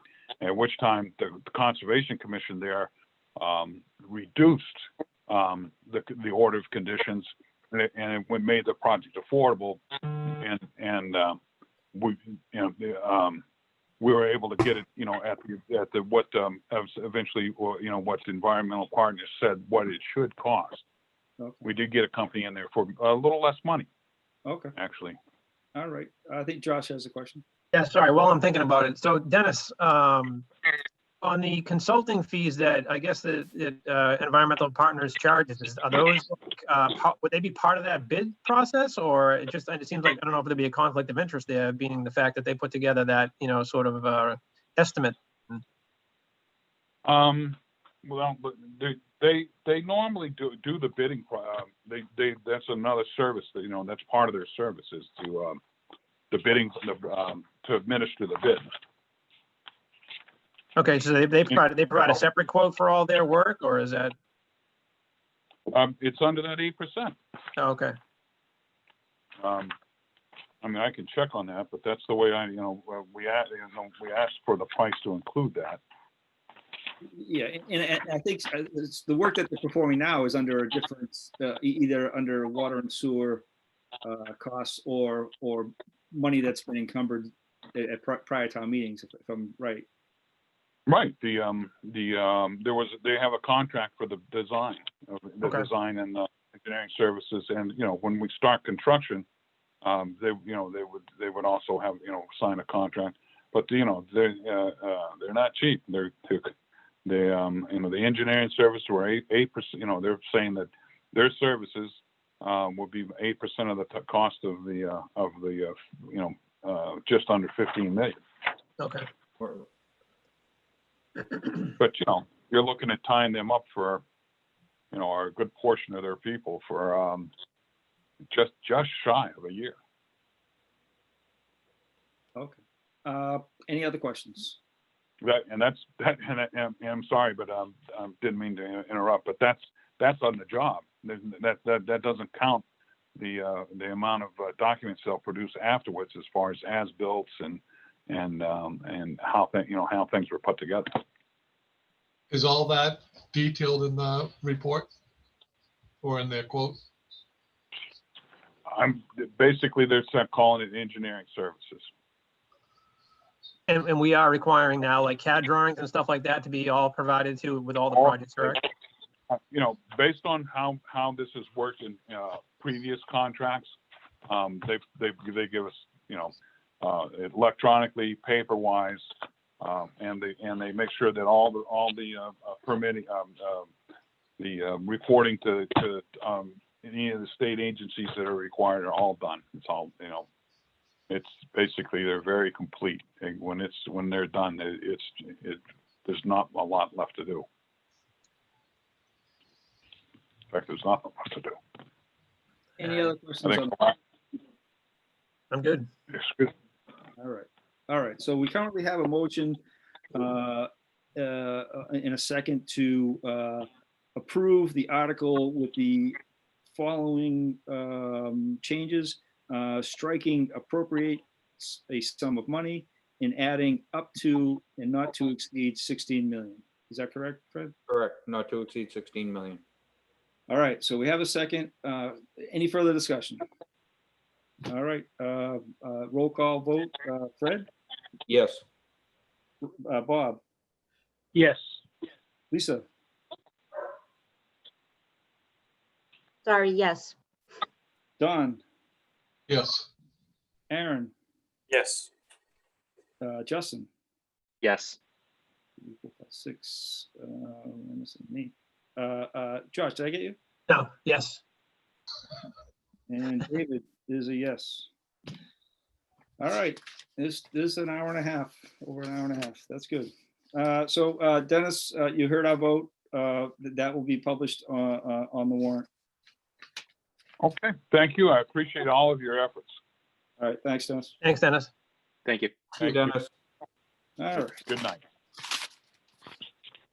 thank you all for adding such discussion to that project. Interesting to see how it gets received at town meeting. All right, so I wish I didn't let Kevin go, because there's also a capital article 9, which is Department of Public Works to resurface Hog Memorial Drive. That was dug up due to water main replacement. I don't know if is it the will of this committee to make a vote and discussion on this or not? I can send a message to Dennis quickly and have him call back in while we talk about some other stuff if you want. Sure. Yeah, if he's available. I just sent him a message. You did. Okay. All right. So we'll change gears into liaison reports. Lisa, as interim TA, do you have anything to report to this committee? I do not, but I can give a little bit of insight into the article for the Hog Memorial. I've been working with our town accountant and town council because we can't transfer funds from a water sewer enterprise article to a general fund article. So we've been working to refashion that language, but there appears to be another funding source within the DPW that they may be able to use to fund that article. So I'm still working with the town accountant to identify that and working with town council to readjust the language on that article. So hopefully I'll have more on that tomorrow that I can forward. Okay. Isn't there a sum of money that gets transferred from water sewer to Article 2 every year? The The indirect costs. indirect costs? Indirect costs come in as a revenue line. Right. That's a recent change, but yeah. Can't we just increase that? Can't we just increase that amount by $51,000? No, No? don't believe we No, can. there's- Because There's the a- original article had to do with paving Rayner Ave after they had completed the water main construction on that. So they did have some money left over from that particular article that they wanted to transfer to this article. So it didn't really, the money, it was from an article rather than the Article 2, the general fund there. So theoretically, Hello, take it from free this cash is Dennis. and then let the money revert back to free cash right after when it's not spent. Right. I can ask Ken if they can do it that way. But unfortunately, where I'm home, I only have one screen. So he, like I said, he did identify some money that was not used from Rayner that they can possibly refashion and move over to the Hog Memorial. And he also had another article from the July 2020 meeting that had money left over in it that was not used as well. So we're trying to piece those two together. But it's tough for me where I don't have my two screens. I only have the one screen. And also, would those monies spent out of anything, were they spent out of the town's general fund? Or were they spent out of any water or enterprise or sewer funding, et cetera? Because I don't know what happens to those funds if they're not spent. Do they not go into free cash? I Right. believe that's the As far as I know, problem, Fred. none of it was spent out of a general fund. It came out of the DPW funds for the water and sewer for the repaving of Rayner.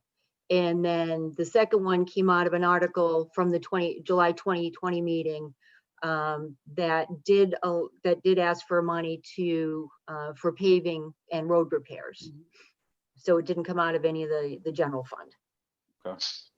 So Dennis just joined us again. Dennis, just to get you up to speed, I let you go before asking about Article 9, which is the monies to transfer from available funds, $51,000 to finish the road paving of Hog Memorial Drive. Can you provide any insight on that? Okay, so Rayner Ave at the completion of that project, and these are both water projects. Rayner Ave is a water project and Hope Memorial is a water project. So we're all done with Rayner. There's nothing else left to do there, and there's 58,000 and change left in that project.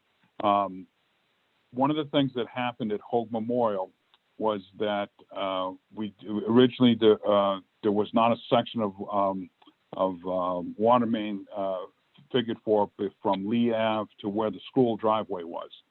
It's not much. It only amounts to according to Edwards, two more trailer loads of blacktop and the work to put it down. But we'd put doing that off because we knew that there would be a developer down there doing a project, and while he was doing that project, we expected heavy equipment to be coming in and out, and it did. So we postponed the final pavement on Hope Memorial after the water main was put in until that project was done, in case any of the roads settled as a result of the heavy equipment going in and out of there. Well, since then it didn't. We had no real problems with that as far as any settling, and the developer there is pretty much done. With any heavy equipment going in and out of there. So we'd like to do the final pavement now that, on Hope Memorial. So like I said, we didn't figure that little stretch between Lee and the driveway. Also, since then, there's been a slight increase in the cost of pavement.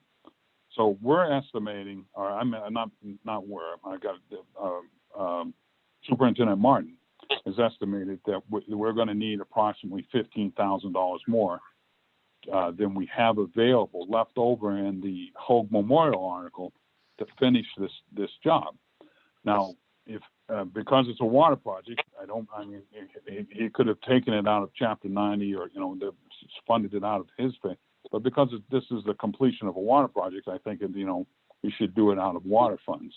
So that's what the whole purpose of that article is.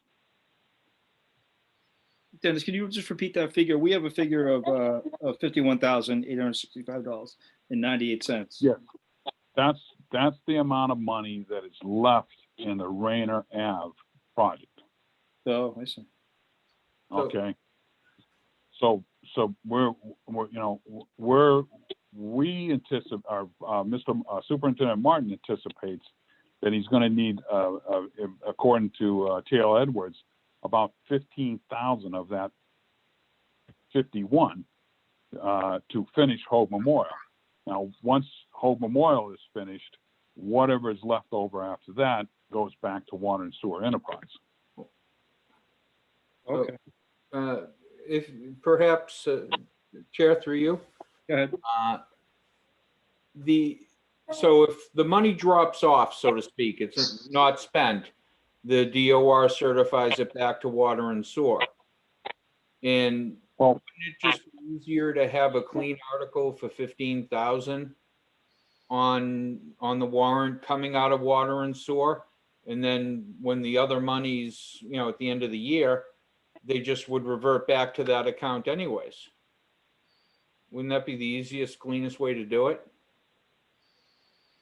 I can't. So I would return that money back at the end of the fiscal year. Correct.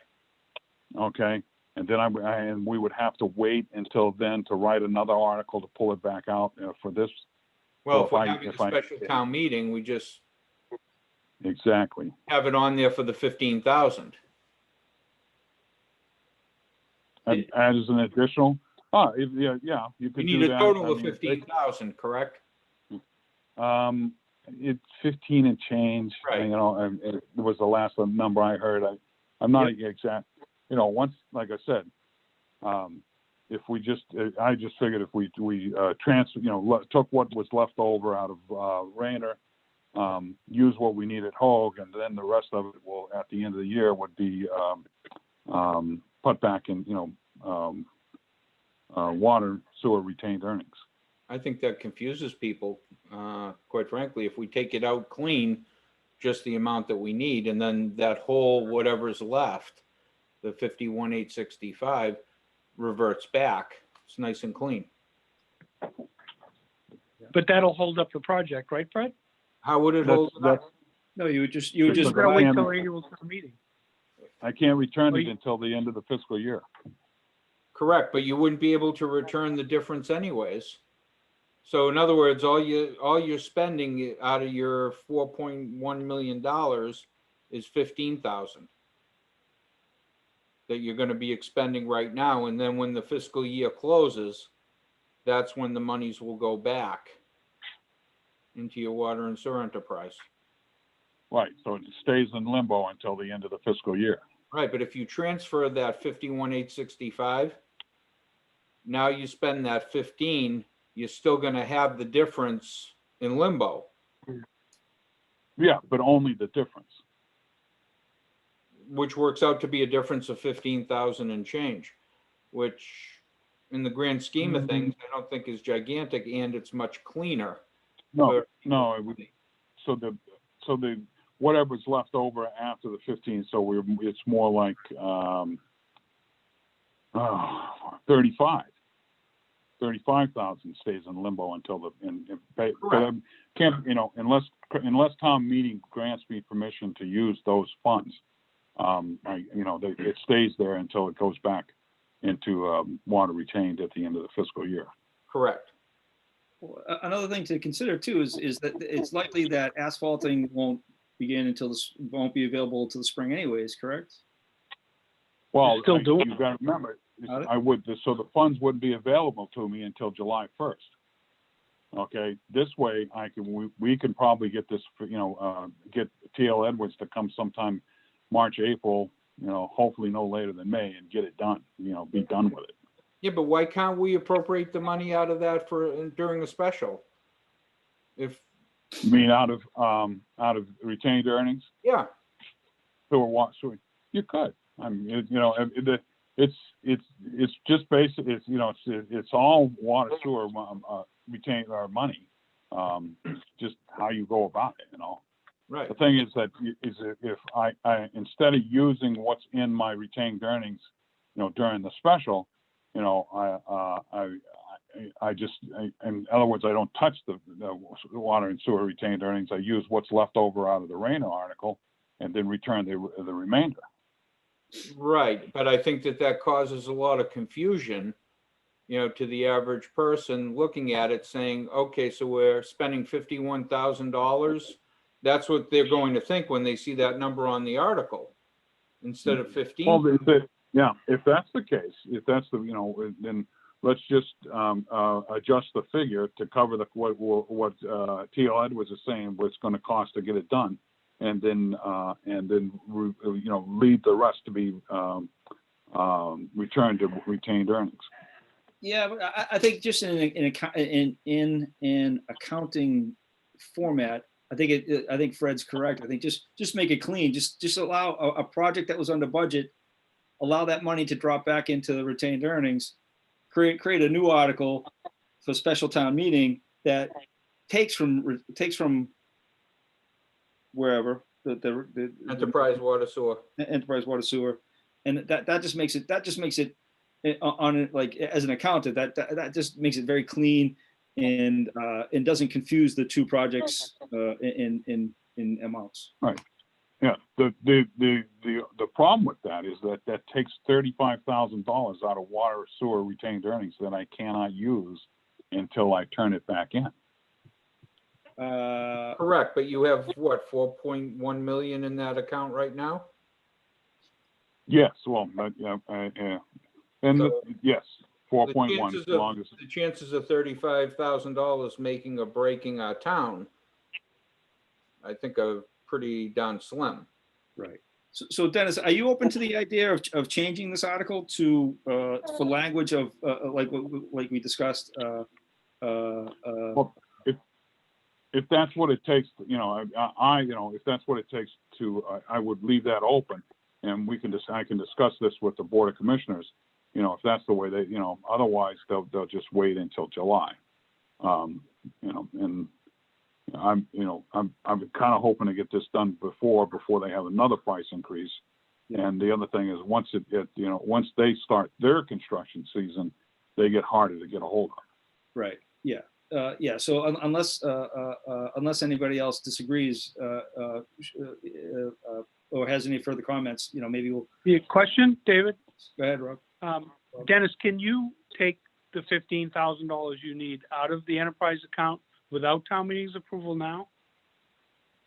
No, I can't do anything without town meetings. You can't finish that paving unless you get an article in town meeting? I don't have we don't have the money to finish it. Right. Don't have the authorization is the question. Exactly. I don't have the, everything that it has, so I have no leeway I have my operating budget. If I was to take it out of my operating budget, but that's a substantial chunk. Right. To take out of maintenance or something. So you could just change the Article 9 total to 15,000, whatever you need.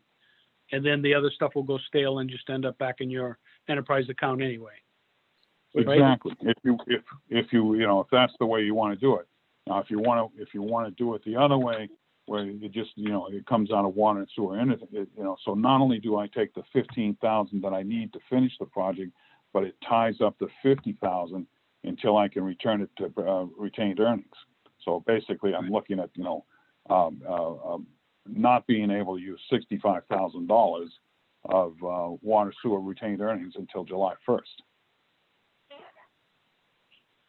Yeah, but you wouldn't be able to use that 51 and change anyways, so to speak. Exactly. So it's right. A difference of 15,000, not 65,000.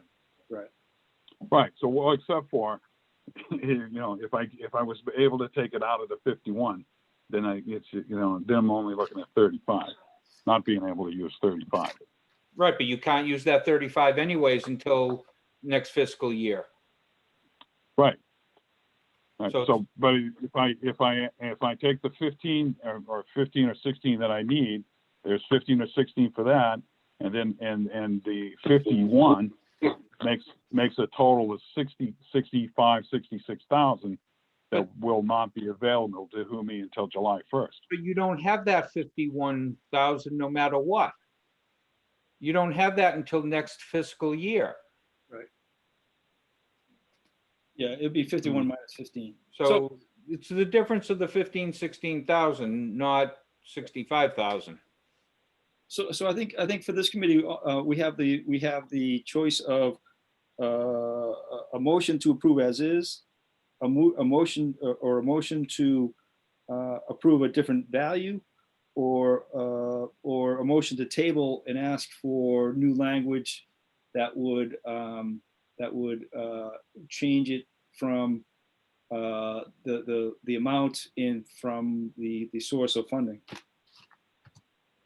I'll make a motion for your third option, which would be to table this until such time we see language of the funding source being the Water and Enterprise Sewer Fund, and the amount to be the amount of the exact amount of the project itself. Okay, a second? I'll second that. Justin seconds. So discussion. Let me go first. That's where I feel comfortable. Not, the intent is not to delay this project, but the intent is just to keep bookkeeping clean, for lack of a better term. Mr. Chair. Go ahead. And also be able to have it very easily understandable for the ratepayer that's going to be approving the article. It won't convolute things.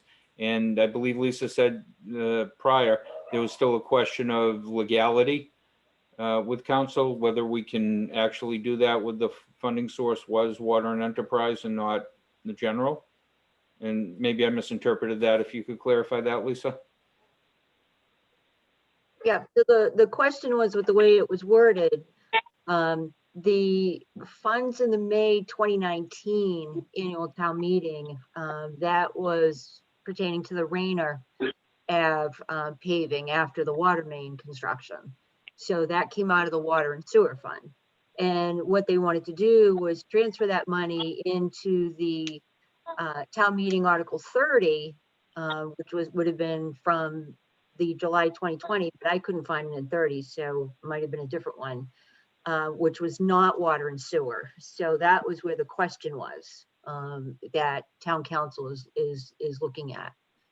But if we have a new direction on this, then we can reword it. We can basically kind of just strike this whole one and then reword the article. And we wouldn't have to spend any additional funds with town council. Right. That brings up an issue where we would need to, we would want to provide town meeting with a vote, which we could either do at we could either schedule a meeting before the 12th, and or have a quorum at town meeting. So that just presents that issue. Justin. We could also vote this at our January 21st meeting, and then you as the chair could present the vote at town meeting. Okay. Yeah, I'm comfortable with that. I have one question. What time of year do the asphalt plants even open? I'm assuming they're closed right now. It's based on weather. With warm weather, they're able to. If they have big projects and they have a stretch of warm weather, they'll open up if it's cost effective for them. We could still get asphalt now. I think you can get a year round, can't you? It's just the premium they pay for cold weather asphalt compared to regular spring, summer, and fall. The cost is drastically different. Yeah, they have more costs when it's cold weather, so that goes into the cost of the asphalt. Right. They start wrapping up projects that they have, left over from previous years, probably in, April. You know, the thing is that, you know, everybody's in the same, you know, every town's in the same boat. They get all their money for the next year on July 1st, and then all of a sudden they're in, you know, the asphalt companies are in huge demand. Yep.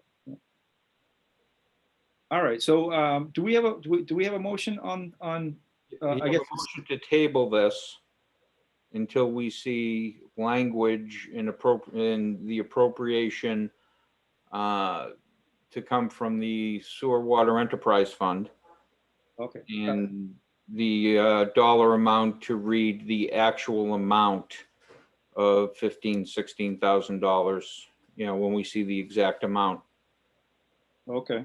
And just procedurally wise, do you want to rescind your first motion? That was the motion. Okay, so we didn't have a motion prior. No, that was your motion, you know, or when you laid out your what you saw as your three options, that was the third option, was to table until we saw, and that was the exact motion. All right, I was just giving out those options. If there's more out there, feel free to throw them out. But do we have a second on Fred's motion? Justin. I had made the second. Justin had seconded. All right, it's a vote. Fred, Yes. Lisa, Yes. Justin, Yes. Josh, Yes. Aaron, Yes. Don.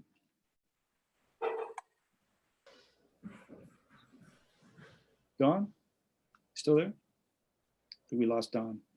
So I'll go to me, Dave Cadero, yes. 1, 2, 3, 4, 5, 6, Bob 7. Bob Curran, yeah, Bob, Yes. yes. All right, I'll give Don one more. Yeah, I'm here. Yes. All right, so it's unanimous to table, All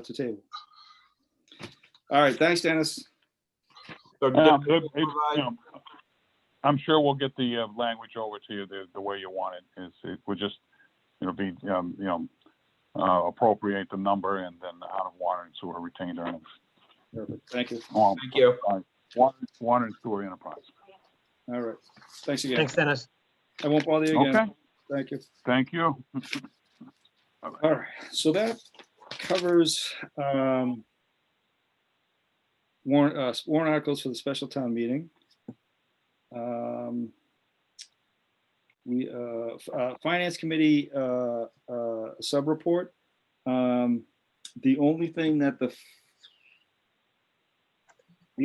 the chair had mentioned was that we still haven't received the Board of Selectmen's budget. Lisa, do you anticipate submitting that to FinCom soon?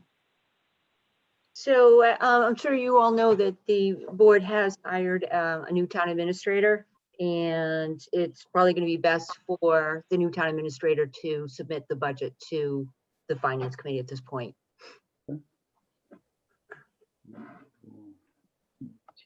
All right, so that's that. All right, so let's go into the capital improvement plan form. Shoot. Now I'm looking at this, it got cut off a little bit at the top. So everyone received a copy of this form here. This comes directly from the state's guidance and manual documents. I did make a few wording changes, but so this is what I would envision us using for next fiscal year and further, something in this format. That provides for the requesting party to provide all the information that's relevant, where you have project title, category, contact person, responsible person, the urgency, description of the project, benefits of the project, and if impacts if it's not completed, excuse me. How the project would affect the operating budget. And then, financing details, costs, source, how that impact, how much would be issued over 5 years if it's an appropriated money that requires borrowing. I apologize. Hopefully it's just my printer that cut off some of the top and bottom. Does everybody have a chance to look at that? And is everyone comfortable using this format? I looked at it, you know, and looking at it from the school point of view, it would be a very lengthy document, or how do I say it, a multiple paged document from the school system, you know, where we have many different projects. Yeah. Well, I'm trying. So I also sent the guy. I think I sent the copy of the guidance document, the complete guidance document. So you know, we keep it as one page. You know, my thought is keep it as one page. Try to keep it as simple as possible. And then, you know, this is the document then gets changed over time to then, you know, from draft to final with one or multiple version changes, that, you know, allows for communication to be open transparent, you know, between this group and department heads or anyone who's requesting capital requests. I know when I first looked at it, it looked cumbersome, but it really is. It's jam packed of information. You know, it's you know, the top is very simple. You know, what is this project? Who's responsible for it? You know, what's the category? You know, the urgency. Check a box. You know, provide a description. You know, hey, if we don't get this done, you know, how this may affect the town. How it may affect the operating budget, and then the recommended financing. That one kind of threw me for a loop at first, but you know, and we may need to change the categories, but you know, we may need to add a reoccurring charge like a vehicle, and then you know we're asking, you know, what's the funding source over on the right there, you know, check everyone that's check all that apply, you know, do we get it from free cash? Do you want to take it from stabilization? We have the Communities Preservation Act coming up in November. You know, are there grants available? You know, this gets, I think this document gets everyone thinking from the requestor to the requestee, you know, the project as a whole, you know, encompassing all aspects, instead of just the procedure that they had done before is, you know, all right, here's a capital article request, and you know, let's figure out the details later. You know, we can get this form filled out, and we'll, you know, keep going back and forth until we get a final version. Although I feel that anything from the box discuss operating budget impact, Yeah, and lower would not be the person that fills out this form. That would be up to our committee. well, partly, you know, for example, so for example, the sewer main project, you know, I think if this form were used for this project, I would anticipate Water and Sewer saying something to the effect, you know, hey, we've had $1 million over the past 5 years. You know, this may affect our operating budget because, you know, we may need to spend for each break, we're spending up to, you know, around $500,000. And, you know, you know, if we take, if it's a, you know, well, the problem is the, you know, a project like that, the money's not coming out of the operating budget, but it'd be for a project that does come out of the operating budget. For example, the, you know, what's called the police station, that was once in the operating budget. So, you know, if this form was available at that time, they could discuss how that affects the operating budget, which would mean, hey, we're requiring a payment of X amount of dollars each year to come right out of the operating budget and not outside the operating So budget. perhaps that should say that the departments, the impact on the department's operating budget. That's asking for the impact on the town of Whitman. And I wouldn't expect a police or fire or school or DPW to have that impact, other than the DPW does have the ability to put something directly to a ratepayer. You know, so they could be impacting the budget that way. I guess, I mean, from a budget, a template, I guess, point of view, I think what it's going to answer is some of the common questions that we have had in the past on some projects, which in fact, up front, some of those questions would be answered by having that form. I get what you're saying. And I think, you know, if anything, we'll make it a fillable form so it's easier to actually complete instead of, you know, requiring people to actually write it out. And I'm sure that form may change over time too. It might be, you know, some, you know, edits here and there, and maybe we change, you know, some format of it, or create a, you know, an area where, you know, it's the other boards are responsible, you know, the committees are responsible for it, you know. Okay, and I could see that. I could see it that way too. So I'm just being perhaps a little too literal. Yeah, I think, you know, I think it's definitely a jumping off point, you know, like I've said from, you know, from the beginning of this season, budget season is, you know, I'd really like to get into a more formal process, a process that adheres to our to Article 38 of 2015 that established, you know, this committee, and I think this would be a way of doing it. So, you know, I don't know. Well, you know, we're not going to utilize this until next fiscal year.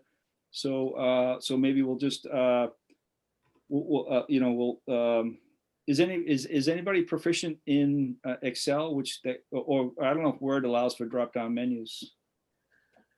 You know the format I'm talking about? Yeah, you're better off using like a PDF editor to do all that stuff, and if it's a form-based. All right. I can play with it and see if I can create a form out of it. I've got Adobe Creative Suite that I use. I'll see if I can play with it a little bit and email you a copy of what I can come up with. Okay. And perhaps we go back and forth a little bit. Where it's not pressing, you know, for this fiscal year, I think we have plenty of time to work and revise on it and go from there. Yeah, I mean, if you have like a series of fields that you're looking to add or something like that, you know, having that information up front would be helpful too. Yeah, no, you know, like I said, I took this right from that right from that manual. You know, with some minor language changes. But yeah, like if anybody thinks that different information should be added or some information should be omitted, we can definitely play with it. Sounds good. All right. So that's that.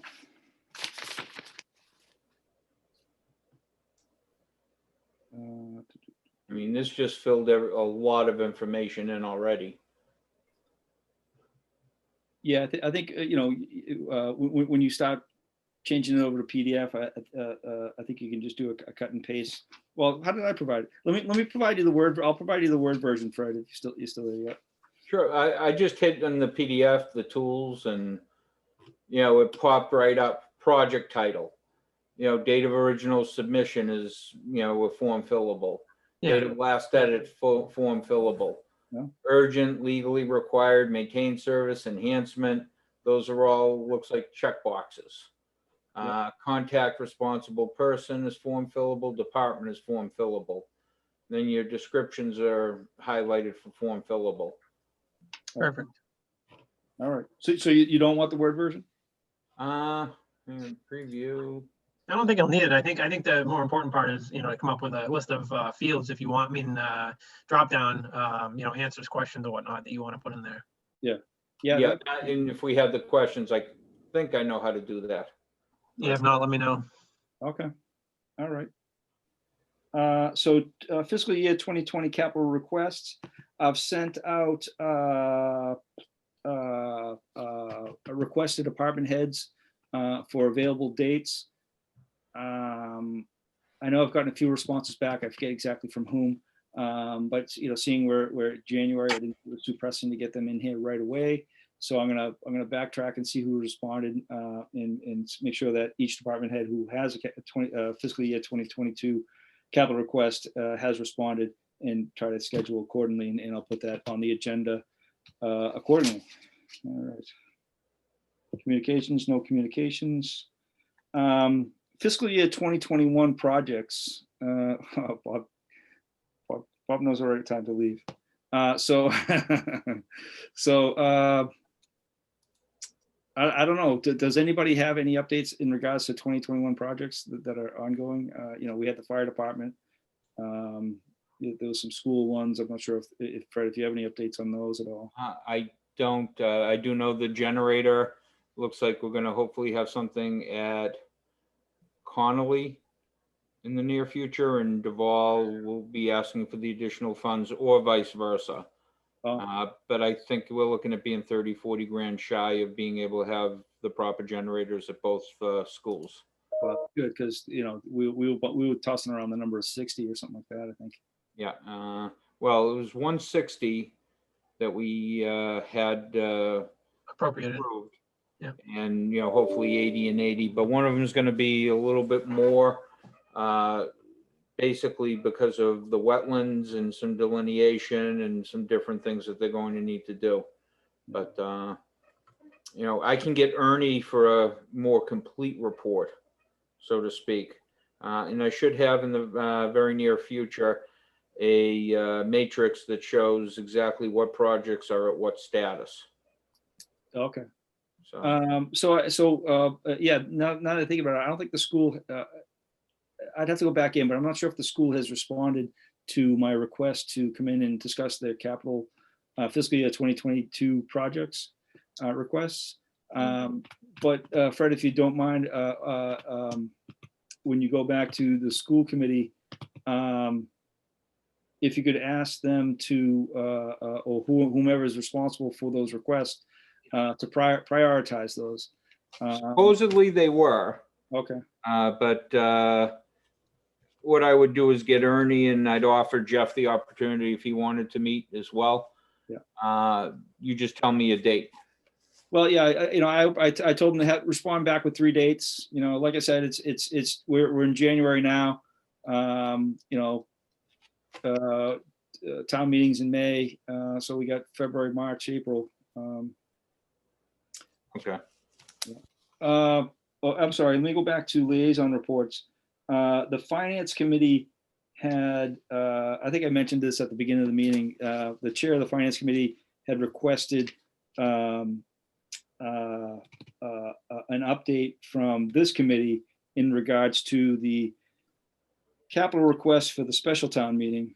And that's what led to a finance committee member being present at our meeting today. But I did notice that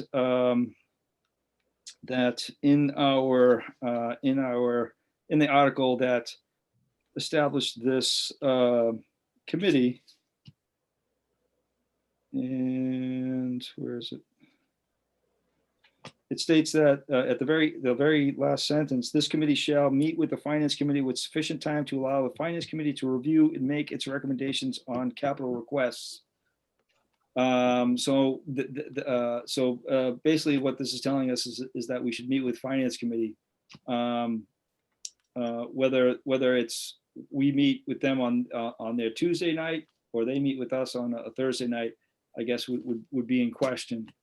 And then, obviously we would want to have all our recommendations for the town meeting, whatever capital's on the town meeting warrant, available to them prior to this meeting, so they may ask questions in regards to any questions that they may have in regards to our the article and our recommendations. So is everyone inclined to invite them to our Thursday meeting or have them invite us to a Tuesday meeting? Let them come to us. Just thinking Lisa and myself will have had a lot of Tuesday selectmen's meetings, so it might be easier. Yeah, so there's a conflict right there. All right. Yeah. Done deal. All right. Does anybody have anything else? No. All right. Great meeting. So I'll take a Motion to adjourn. to adjourn at 7:50. Second. Fred Small, make that motion. Small, seconded by Josh. Roll call. Fred, Yes. Josh, Yes. Aaron, Yes. Lisa. Yes. Justin, Yes. Don, Yes. Dave Cordero. Yes, unanimous. All right. Thanks, everyone. Perfect. Thank you. Good night, everyone. Good night. Night.